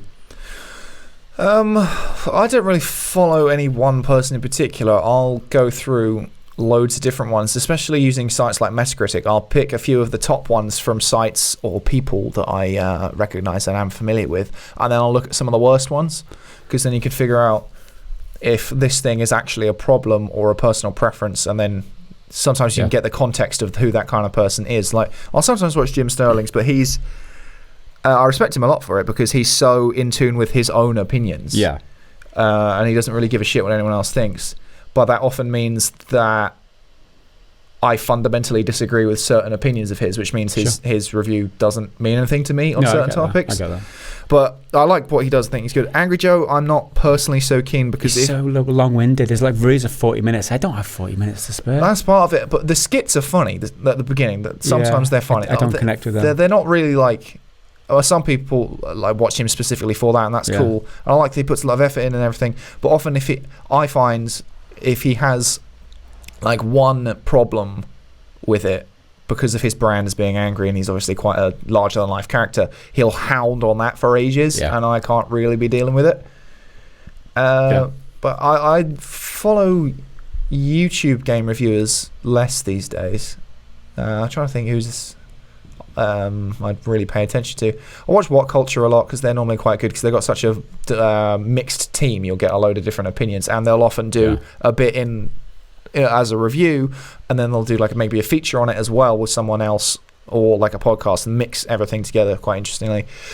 Funhouse is quite good again because they've got a big mixed team. I like looking at big ones like IGN just to see what their coverage is. Yeah, because everyone makes the joke about how they're like paid reviewers and shit, but I like to pick apart their perspective and see what's what. It's not necessarily anything I'll listen to or care about the score of. I'm just interested to see how they choose to cover it. Yeah, a lot of people don't separate the reviewer from the outlet. So people say IGN's a complete scam, whatever, but there's a lot of reviewers working for IGN, and you might find that one, isn't cast in the same IGN mold as the rest of them. There might be some, I mean, I don't know whether they do. It's not for me to speculate whether they get paid to do higher ratings or whether there's some sort of deal, because you look at the website and it's filled with these AAA big game banners all over the place, and you wonder how much of that money would be withdrawn if they didn't review something favorably. I mean, it raises that moral question anyway for me, but I always go to specific people now rather than general outlets, because some you might find that you make a connection with, and others that you don't. But that happens on a personal level with the reviewer itself, not the outlet. So I think that a lot of people kind of conflate the two. One problem, not so much a problem I have with YouTube in general, but a lot of reviewers, not so much the bigger ones, but a lot of them, they're not as articulate as I would like them to be, because they're scripting for like a video to like speak it. Yeah. And I find this problem all the time. If I'm reviewing, I try really hard to articulate my point clearly and with appropriate language that is like using the right vocabulary, but not too complex or like pretentious. And I think some reviewers go both ends of that. They're like, it's too colloquial and inspecific and vague, and then others are like, here's a metaphor for everything, which I can't be arsed with. A lot of written reviews are like that. So when it comes to written reviews, I'll look at the conclusion first, and I like ones when they've got like a breakdown of here's the good, here's the bad. I don't care about numbers, they don't mean anything to me. No, it's true. But I look at here's the good, here's the bad, and then go back through and be like, okay, that's what they mean. Well, that's what Worth the Buy does at the very end. He lists good and bad. I like that, because you can see what he's like and what he hasn't. But anyway, thanks for your question there, Mr. Cloney. Your second question, you've got another one at the very least. Two others. My God, lots of Clonies today. Next up is Mazlad, and he asks, as quite a regular player of Sea of Thieves, the recent addition of microtransactions has been quite an interesting one. For the most part, the players I've come across have engaged in buying the in-game pets or premium sale sets, etc. When we talk about them, they'll often say they bought them to support the game's development going forward, first and foremost. I was curious, what would be the reaction on the usual YouTube channels that cover this stuff if there was a shift from games developers away from in-game microtransactions and instead run a donation setup where people can pledge as little or as much as they like to continue to support the game? Also, would there be a difference between whether it'd be more widely accepted for smaller indie developers to do this kind of thing over medium to big level developers and publishers? For instance, the thought of a console-specific company like Rare doing it would feel a bit strange with all the Microsoft clout behind them, but based on what players are saying, this is kind of what's happening with some very basic level microtransactions selling rather well. Of course, feel free to shorten, summarize. Well, we haven't done that. I've read it out in full. So what would be the reaction? Well, that's kind of what we do. It's asking for donations. Like we don't you support the creators, so it is as a creation, right? You support the creators by pledging voluntarily, and you don't really get much for it other than knowing that you supported it. Whereas the microtransactions thing, it's used as like you can only get this thing if you support us. So there's a kind of shift away from you doing it for the good of the people who are creating versus you're doing it for your own material gain, and as a result you're supporting the people that you're creating. I feel like obviously a lot of creators on YouTube use this form of can't remember what you call it. Where are you going with this? I thought my brain's just frozen. This like Patreon and Kicks, whatever, social funding. What the fuck did you call it? Crowdfunding. Crowdfunding. There you go. Thanks for the help there. A lot of YouTube creators use that type of thing. So obviously they're not going to be as critical if games developers did that too. I know some game developers do that. Indie games studios do use Patreon. So it would be more acceptable, that's for sure. I think when you get to enormous publishers like Microsoft, it feels way more disingenuous to ask for donations towards that, because the idea would be that it goes to the developers, right? But because they're the publisher, they'd still have control over whatever that Kickstarter or Patreon or whatever would be.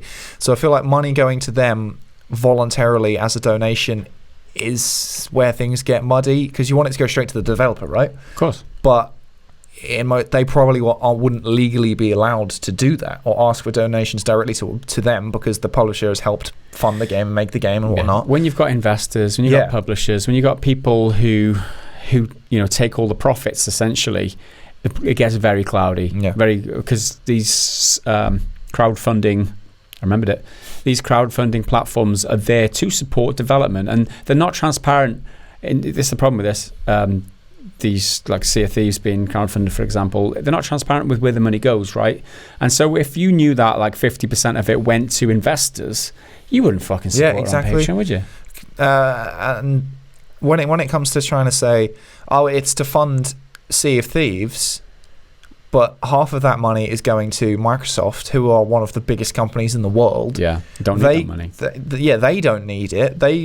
I'm not saying they absolutely should pay the developers more, because they are, employees and whatnot. I don't know how the business structure works. I'm not trying to say that, but they could. There is always the option for them to pay the developers more. Yeah.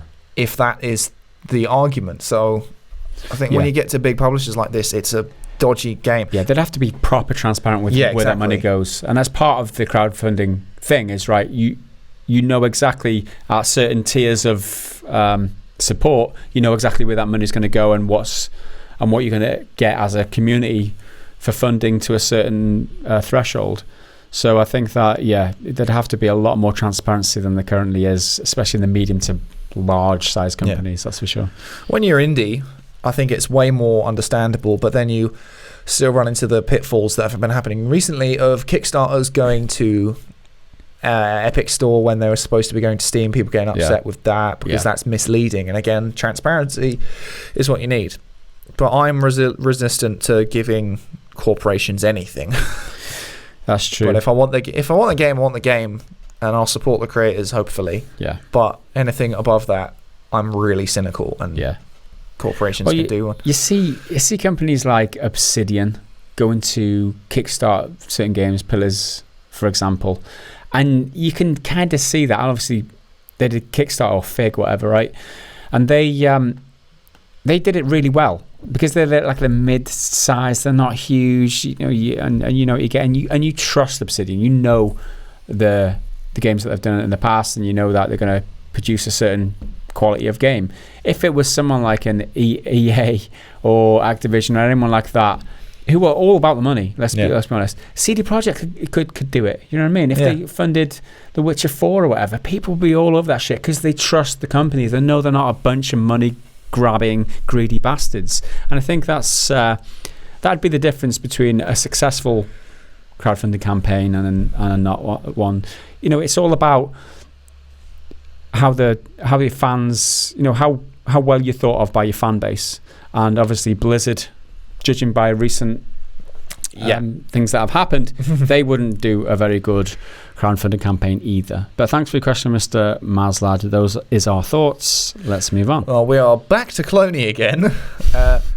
Also, I'm taking a risk with this one, but I think it's fun to put you in an awkward situation. So here's this week's Shag, Marry, Kill Anthro edition. That's presumably anthropomorphic. In case you don't know what that word means, it's sort of animals with human-like traits or humans with animal-like traits, kind of. So Chitara from Thundercats, Vivian de Tabris from The Witcher 3, so I'll explain afterwards, and Lifts Her Tail from Skyrim fame, also known as the Lusty Argonian Maid. So Chitara, she is essentially a human crossed with a cheetah type cat-like woman. Meow. Vivian is I think she's a lady or a noble or something, but she's cursed to look like a bird type thing sometimes. Kind of like Swan Lake is what I think of, like a beautiful woman who has this weird feathery curse on her. And then the lusty Argonian maid is she's a lizard. A horror. The Argonians are lizard people, but according to the song, she's lusty. She's a bit of a slag. Well, in the song, I'll quickly get the song up because I read the lyrics today because I wasn't familiar with it. She's got scaly skin, man. Lusty Argonian maid. Let's have a look at what the lyrics to this absolute club banger are. Right, let's see if we can find it. Okay. There's characters in this song. Where are we? Certainly not, kind sir. I'm here but to clean your chambers. Is that all you have come for, little one? My chambers? I have no idea what it is you imply, master. I am but a poor Argonian maid. So you are, my dumpling, and a good one at that. Such strong legs and shapely tail. You embarrass me, sir. Fear not. You are safe here with me. I must finish my cleaning, sir. The mistress will have my head if I do not. Cleaning, eh? I have something for you. Here, polish my spear. Oh, no. But it's huge. It could take me all night. Plenty of time, my sweet. Plenty of time. Wow. So they're all like that. At a certain point, it sounded like there was a Shakespearean reading on Radio 4 then, with your posh with a skull to be on up to be. Yeah, it's all polishing my long sword and all that sort of stuff, but polishing she's a lizard. Yeah. Now, Cloney's picks. I'd shag the one with the most experience, marry the cursed girl for the world they live in alone, and regretfully kill the Thundercat. On a side note, please consider this a PSA to the rest of the Discord community. If you love this PGG tradition, don't be shy to suggest themes or gaming/mainstream media characters. I fear I am running out of characters popular enough. If you too want to join in the discussion, just hop on Patreon and support Pretty Good Gaming for as much as the equivalent of $1 a month to gain access to the Discord server. Wow. Thank you very much, Cloney, for the plug. Work there, Cloney. Well done, dude. For the plug. Okay. So, obviously, he's wrong, and you have to nail Chitara. Yeah, you got to nail. You've got to nail Chitara. There's just no. You can't. Yeah. What are you talking about, Cloney? I'm sorry, but Chitara is the shag. Yeah. It's hands down. Look at those. I mean, and look at that. Look at those spots because she's a cheater. Yeah. Enough said. Shag Chitara. Marry Vivian Detabris because she's a lady. Because she's not a lizard. That's a good point. Well, she's gonna. I think she's a lady in waiting. I think it said on the wiki, because she's from one of the expansions, but I haven't played it yet. You did have to live in the Witcher world, which it would. I mean, there's a bunch of monsters around, but we'll call a Witcher. So that's fine. Witcher. Fuck it. And yeah, she's not permanently in like weird bird form. She looks kind of normal and then like transforms. Right. So just that could be a kinky, kinky little experience, sometimes you know what we're all lazy thinking. Sunday morning. I'm sorry, the lizard girl. She's just got lizard skin, man. I wouldn't go near that. She's cold-blooded. Imagine how weird that'd be. And he said, shag the one with the most experience. She's a barmaid, the lusty Argonian barmaid. She give you a fucking STD, didn't she? A weird lizardy one. A weird lizardy STD, and no thanks. Yeah, your knob would fall off with, it go all scaly and fall off. And you're in the Skyrim world, which is a shitter version of the Witcher world in terms, not in terms of game quality, so to speak, but it's crap. Yeah. They got no sanitation or anything. So although you are entitled to, get your own lizardy STDs, we're not here to judge you. But there you go. Thanks for your question, and also you pimping out the PGG Discord. We appreciate it. Next up, Metal Shark. You're both invited to a video game cosplay Halloween party, which you can't get out of. There'll be a stylist, costume designer, and makeup artist to give you the perfect look. The trouble is, neither of you can decide what to go as and devise a pack to choose, unprompted and without protest or retaliation, whom the other is going to be. Who do you choose for the other? Will you be kind or a complete troll? So I've got to choose what you're going as in costume Halloween party. You've got to choose what I'm going as. Well, I mean, I really like Halloween. I think Halloween's great. Mm-hmm. So what do you choose for me? But it depends if you like who's if I can just give it to you like spare at the moment, like we both show up at the party, we're getting ready at the party, I can be like, here you go, you got to wear this. Then I'm more likely to troll you. But then if it's something that's going to take time, I can't troll you over time because you just be like, I'm not doing it. I get your own back. Yeah, exactly. Yeah. So if it was, you troll me if there was no repercussions. Yeah, if well, not so much there'd be repercussions either way. But if I could get away with it and have you dress up as something stupid, it's like Prisoner's Gamble or something they call it in there. It's like Golden Balls. It's the thing at the end of Golden Balls. You ever watch that? Or the show? Yeah, the steal or split. Yeah, it's that thing, isn't it? You fuck the other person up or just take all the money as well. I think if I was to troll you, I'd make you go as someone really ridiculous like Ivy from Soul Calibur, and she's the one whose armor is basically made of string. I think that would be quite funny. Lol. A legitimate one, you got to look enough like a game character. You could make quite a convincing Geralt, I think. You have to get like a wig and a couple of swords. That could work. I think we should be the duo of Days Gone, Deacon and Boozer, but neither of us are bald, and I'm not willing to shave my head. That's fucking costume. When he said it in the question. Yeah, but it's with a full team of makeup artists. There you go. So bald wig, man. It's a lot of work to put on a bald cap. It'd be fucking awesome though if we went as. That's what I'd do if I was ever to do it. Yeah, I'd be Deacon and Boozer. Or Deacon. I'd be Boozer because I'm shorter. Well, we can chop your arm off then. Yeah.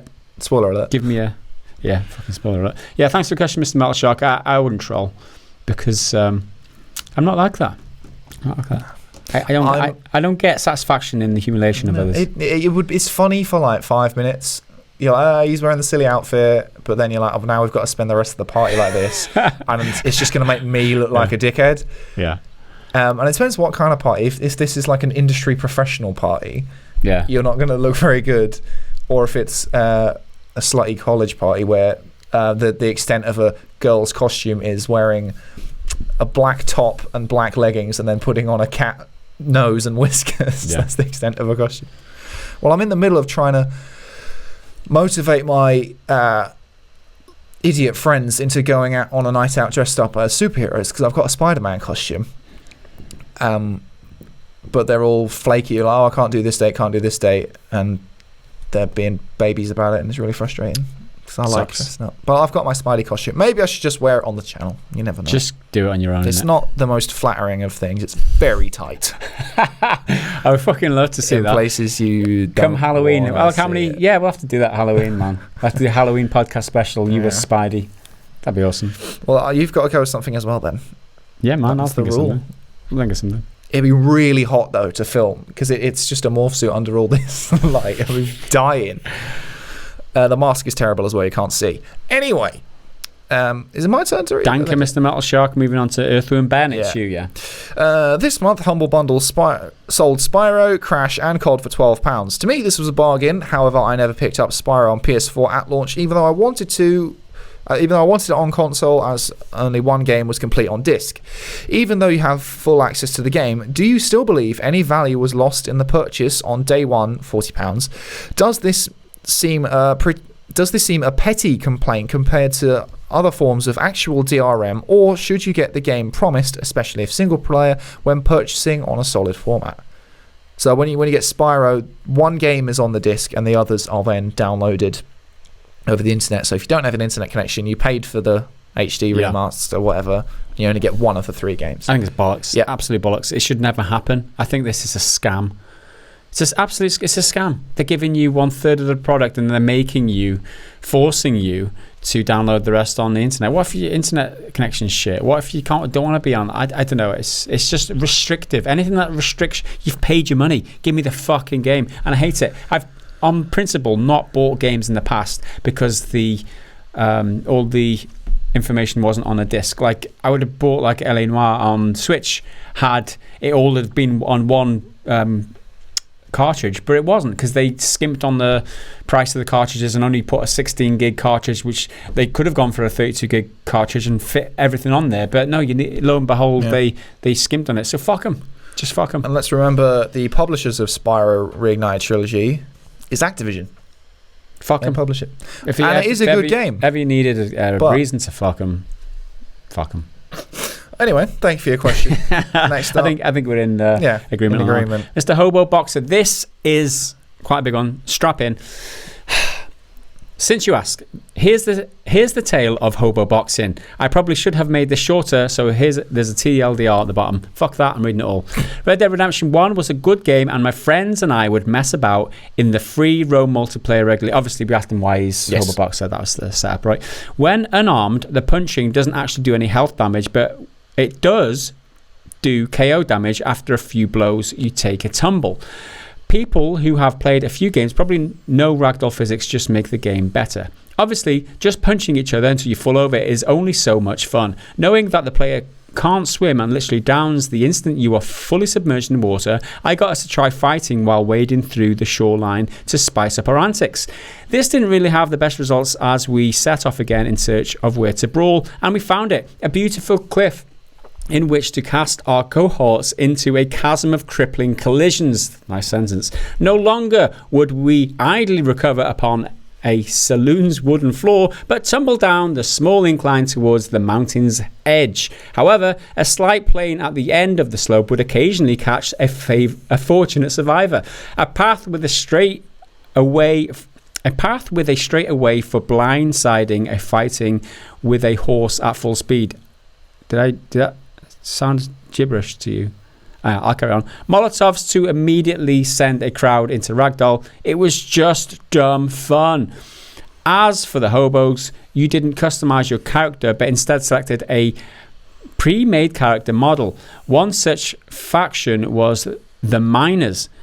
Just dirt-covered, grubby-looking guys that, for whatever reason, we used for this event. So naturally, we coined it as hobo boxing. Hence, Hobo Boxer. I like the origins of people's usernames, because if it's just XX Noob Slayer 69, what, it's just fucking boring. If you've got like a word, or like an actual noun, it means something to you. Anyway, back to the question. In Red Dead Redemption 1, my friends and I punched each other off a cliff while dressed as hobos. It was amazing. That was the TLDR.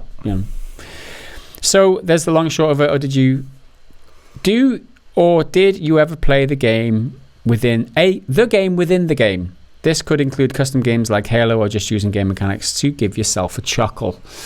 That exact thing you described with Red Dead Redemption 1, I did all the time with my mate, except we climbed to the top of the oil towers in Plainview, and it wasn't punch, because I think it was circle or B is like your regular melee attack, but if you're unarmed and you press trigger, it's a push. Yeah, and I think I've talked about this on the podcast before. Just pushing each other off, or a close quarters kill with a throwing knife is a really deep stab to the belly. We did that all the time. That was hilarious. And literally just push down, all right, climb back up, do it again. Beautiful. Occasionally throwing some dynamite or something. I don't remember doing anything of the sort myself, other than like daggers only or something on Call of Duty multiplayer. Yeah, that's a good one. Something like that. Anyway, any game with a level of destruction physics, I will destroy everything in the environment. Like if it's a red faction and I can take out a building, I'm bringing that whole damn thing down.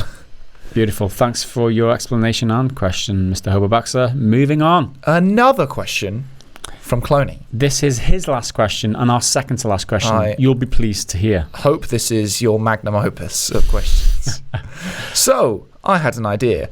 Since the gaming industry started relabeling things that we don't enjoy, why don't the games media start relabeling things more accurately? In this particular case, this morning, I was discussing loot boxes with a friend. We called the issue Pandora's Loot Box. He started calling them child gambling mechanics/systems. I think that term should stick. Watch governments all over the world trip over themselves to solve the child gambling issue. What do you think? They call them surprise mechanics. We call it schnitzel. Like schnitzel mechanics. Yeah. There's a word for it. Hedging. It's hedging, which makes it all softer. So, when you say, I kinda liked it, it means you didn't really like it. Yeah. It's soft language. Tell you what, there's an excellent George Carlin bit about soft language, which is really funny. Yeah. It's bullshit. Child gambling mechanics, because that's exactly what it is. Yes, exactly. And that's the thing with speech right words. They can convey something or just mask something. They can be used very cleverly to meet someone's own aims, and calling them surprise mechanics. Kind of surprise. Everyone likes a surprise, right? Whereas in reality, it's this fucking nefarious loot box child gambling thing. So, yeah. Would it have an impact if the whole gaming industry media or games media did? Yeah, it could. Games media would never do that. Like IGN would lose out so much of that advertising revenue on their website. Unfortunately, it's a pipe dream, but it would be awesome. Even loot boxes in itself, that was the general word, and then they changed it to like packs, or crates, chests, crates, and the fucking llamas in Fortnite. It's all the same thing. Yeah, but child gambling mechanics is the most appropriate. But then if it's in an adult game, just take away the child and call it gambling mechanics. Still bad, but you're an adult and you can make your own decision at that point. There you go. There is your fourth answer of the day, Mr. Cloney. And next up, is it mine or yours? Yeah, it's you this time with the final question. Gaboris. Shark and I had a funny one-off conversation the other day. AAA games have been crossing the 100 gigabyte threshold for a while now, but are becoming more and more excessive nowadays. Even simpler games tend to be bigger, and even other similar caliber games could stay much smaller. Do you think it's more that devs are just getting too lazy / trying to save development time to implement space saving methods and expect players to have the bandwidth and storage space anyways?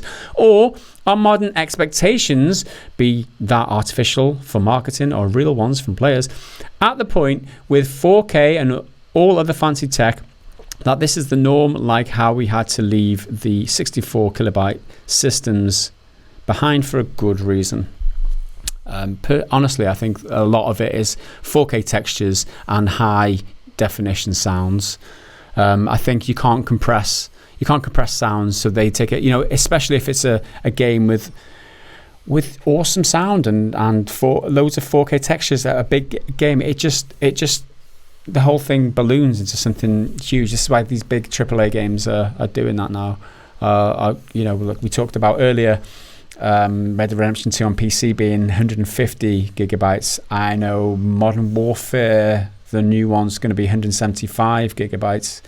So yeah, that is it's a problem for people who don't have the bandwidth to download it. Yeah, granted, and I don't see any solution to that outside of start releasing PC games on disc again. But then again, can you fit all that on how many discs is it? You know what I mean? But yeah, I think it's just because games, we don't want to hold games back. We want to let them do whatever they want to do. And if it takes 200 gigabytes to make a game, stick all them on disc, that's how much it takes. And I would be very hesitant to call them lazy. Yeah, I don't think it's a case of laziness at all. Yeah. I reckon in some cases it probably is a little bit of saving development time, in that we could try to make this smaller on the file size. Yeah, optimizing. Or we could spend that time making it better. Yeah. Which I would rather do. I mean, I don't like having files that are enormous.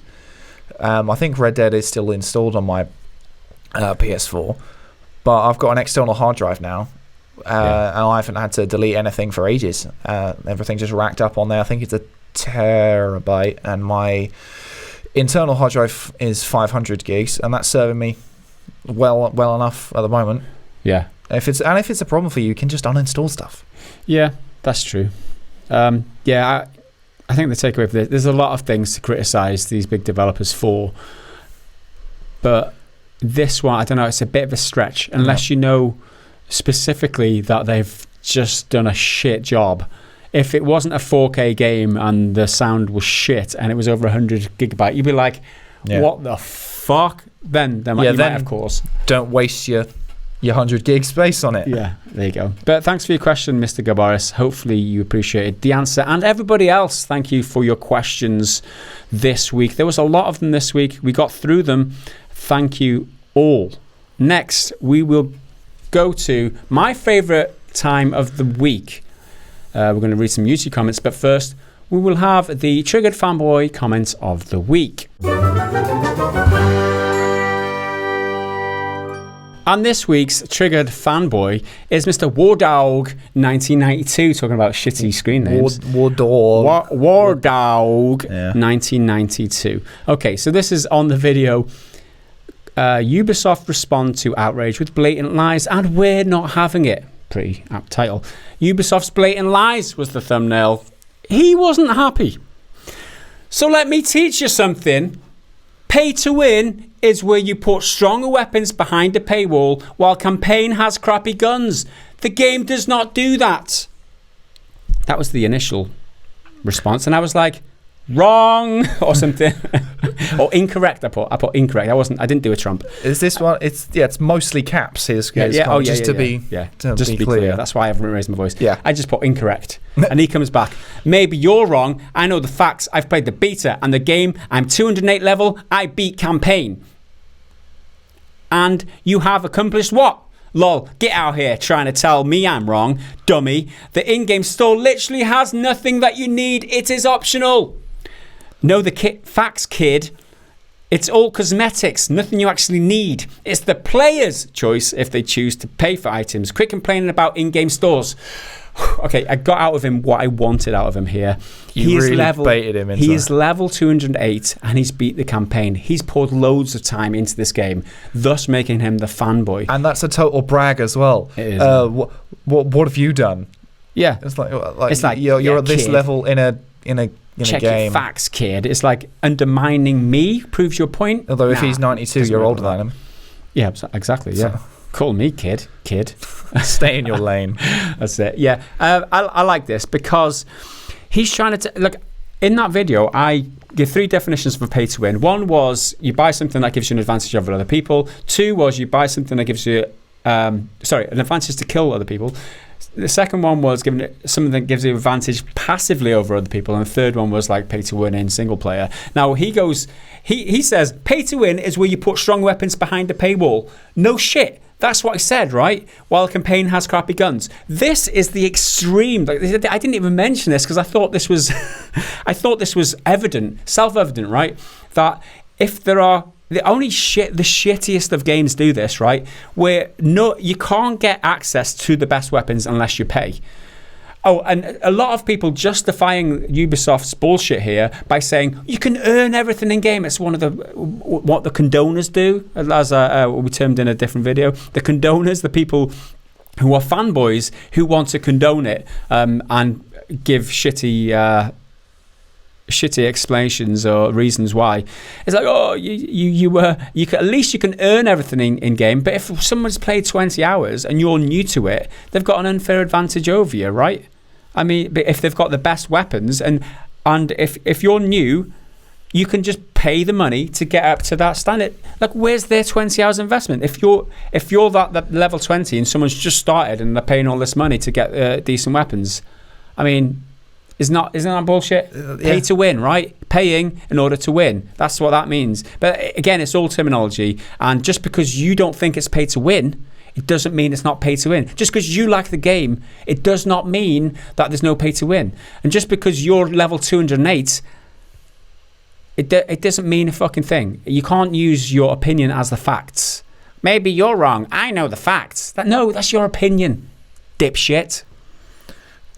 The caps do it for me because it's a telltale sign. You don't have to read the words. Doesn't matter the actual content of what you're saying. As soon as it's all caps, it's like, well, chances are you're being a bloody idiot. Yeah, his grammar was all over the place too, which is funny. Lol, get out of here trying to tell me I'm wrong, dummy. Anyway, sounds like a child. There you go. That was there was a lot of positive Ubisoft comments. There was a lot of, because that video did really well. Of all our videos of the last couple of months, maybe that's got the best viewership. Ubisoft's blatant lies. I would say there's a little bit a clickbait in there, but it works. It got a lot of people watching it, but a lot of the people who came outside of our subscribership came in favor of Ubisoft and backing them up, saying this isn't pay to win. You can earn everything. Fuck me. I know you like the game, but it doesn't mean you should And just because it's earnable doesn't mean anything if you can still pay for it. I literally explained what people think pay to win is, and they said that's not pay to win. Again, that's your opinion, but I'm telling you this is what other people's opinions are. What point of that don't you get? What part of this is our opinions don't you get? You fucking dipshit. Anyway, have you got any comments? I did have one immediately in front of me, but there it is. From last week's podcast, I think. And it's a good point, which I think we say all the time, but even then, still not enough. Toxic placebo, which I think is quite a good handle.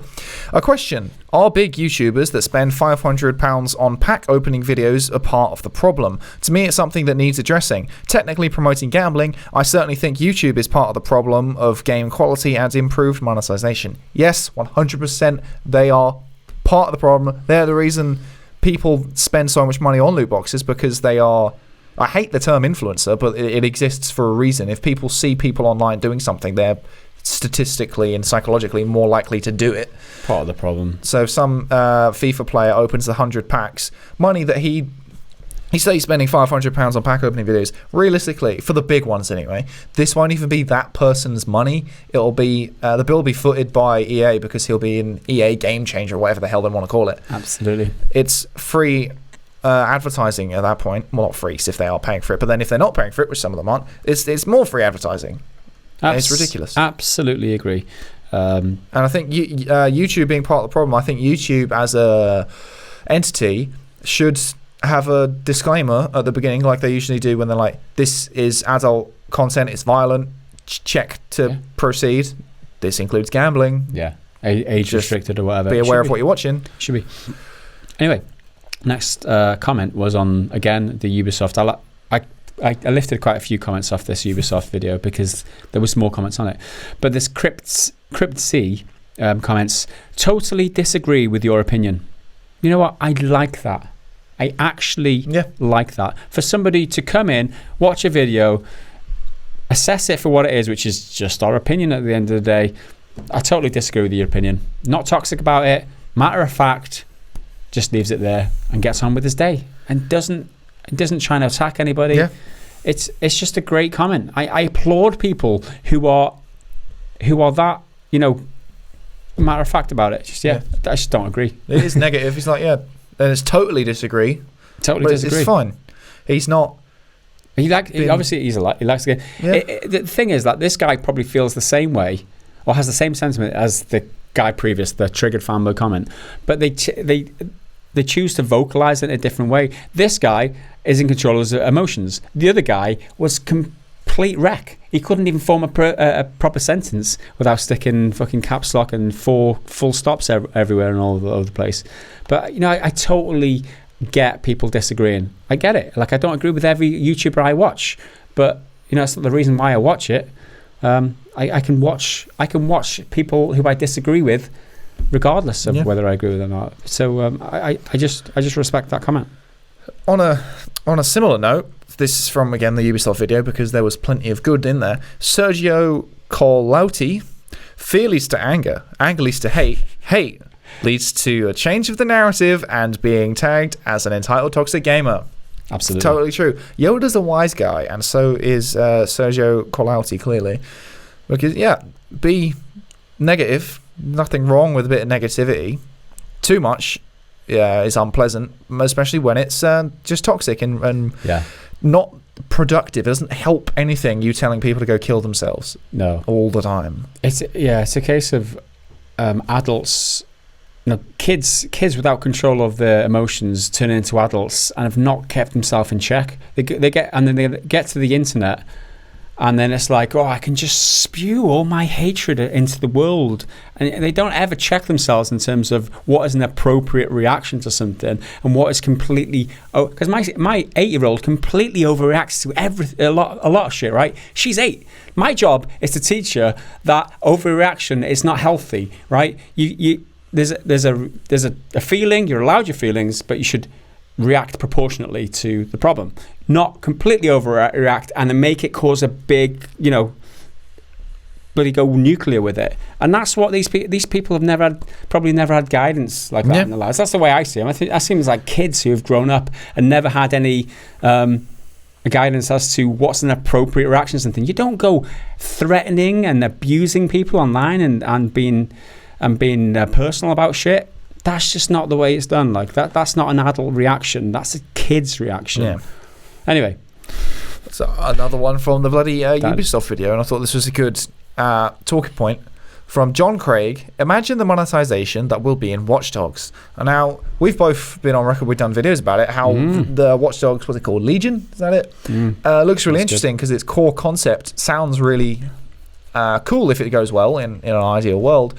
But the monetization is probably going to be more or less the same. It's going because if you don't know, the game is you can play as any NPC in the world. You meet them, you do like a mission for them, and then you recruit them onto your team of techno rebels or whatever they're called, cyber terrorists or some shit. I can't fucking remember.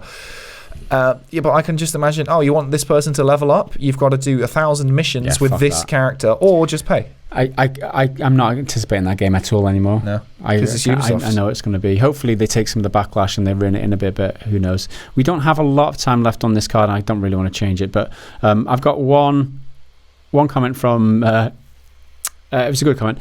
Blizzard punishes Hong Kong Hearthstone player for protesting China. The comment from Voldus Black says, "Hearthstone. That's made my Wizards of the Coast, right?"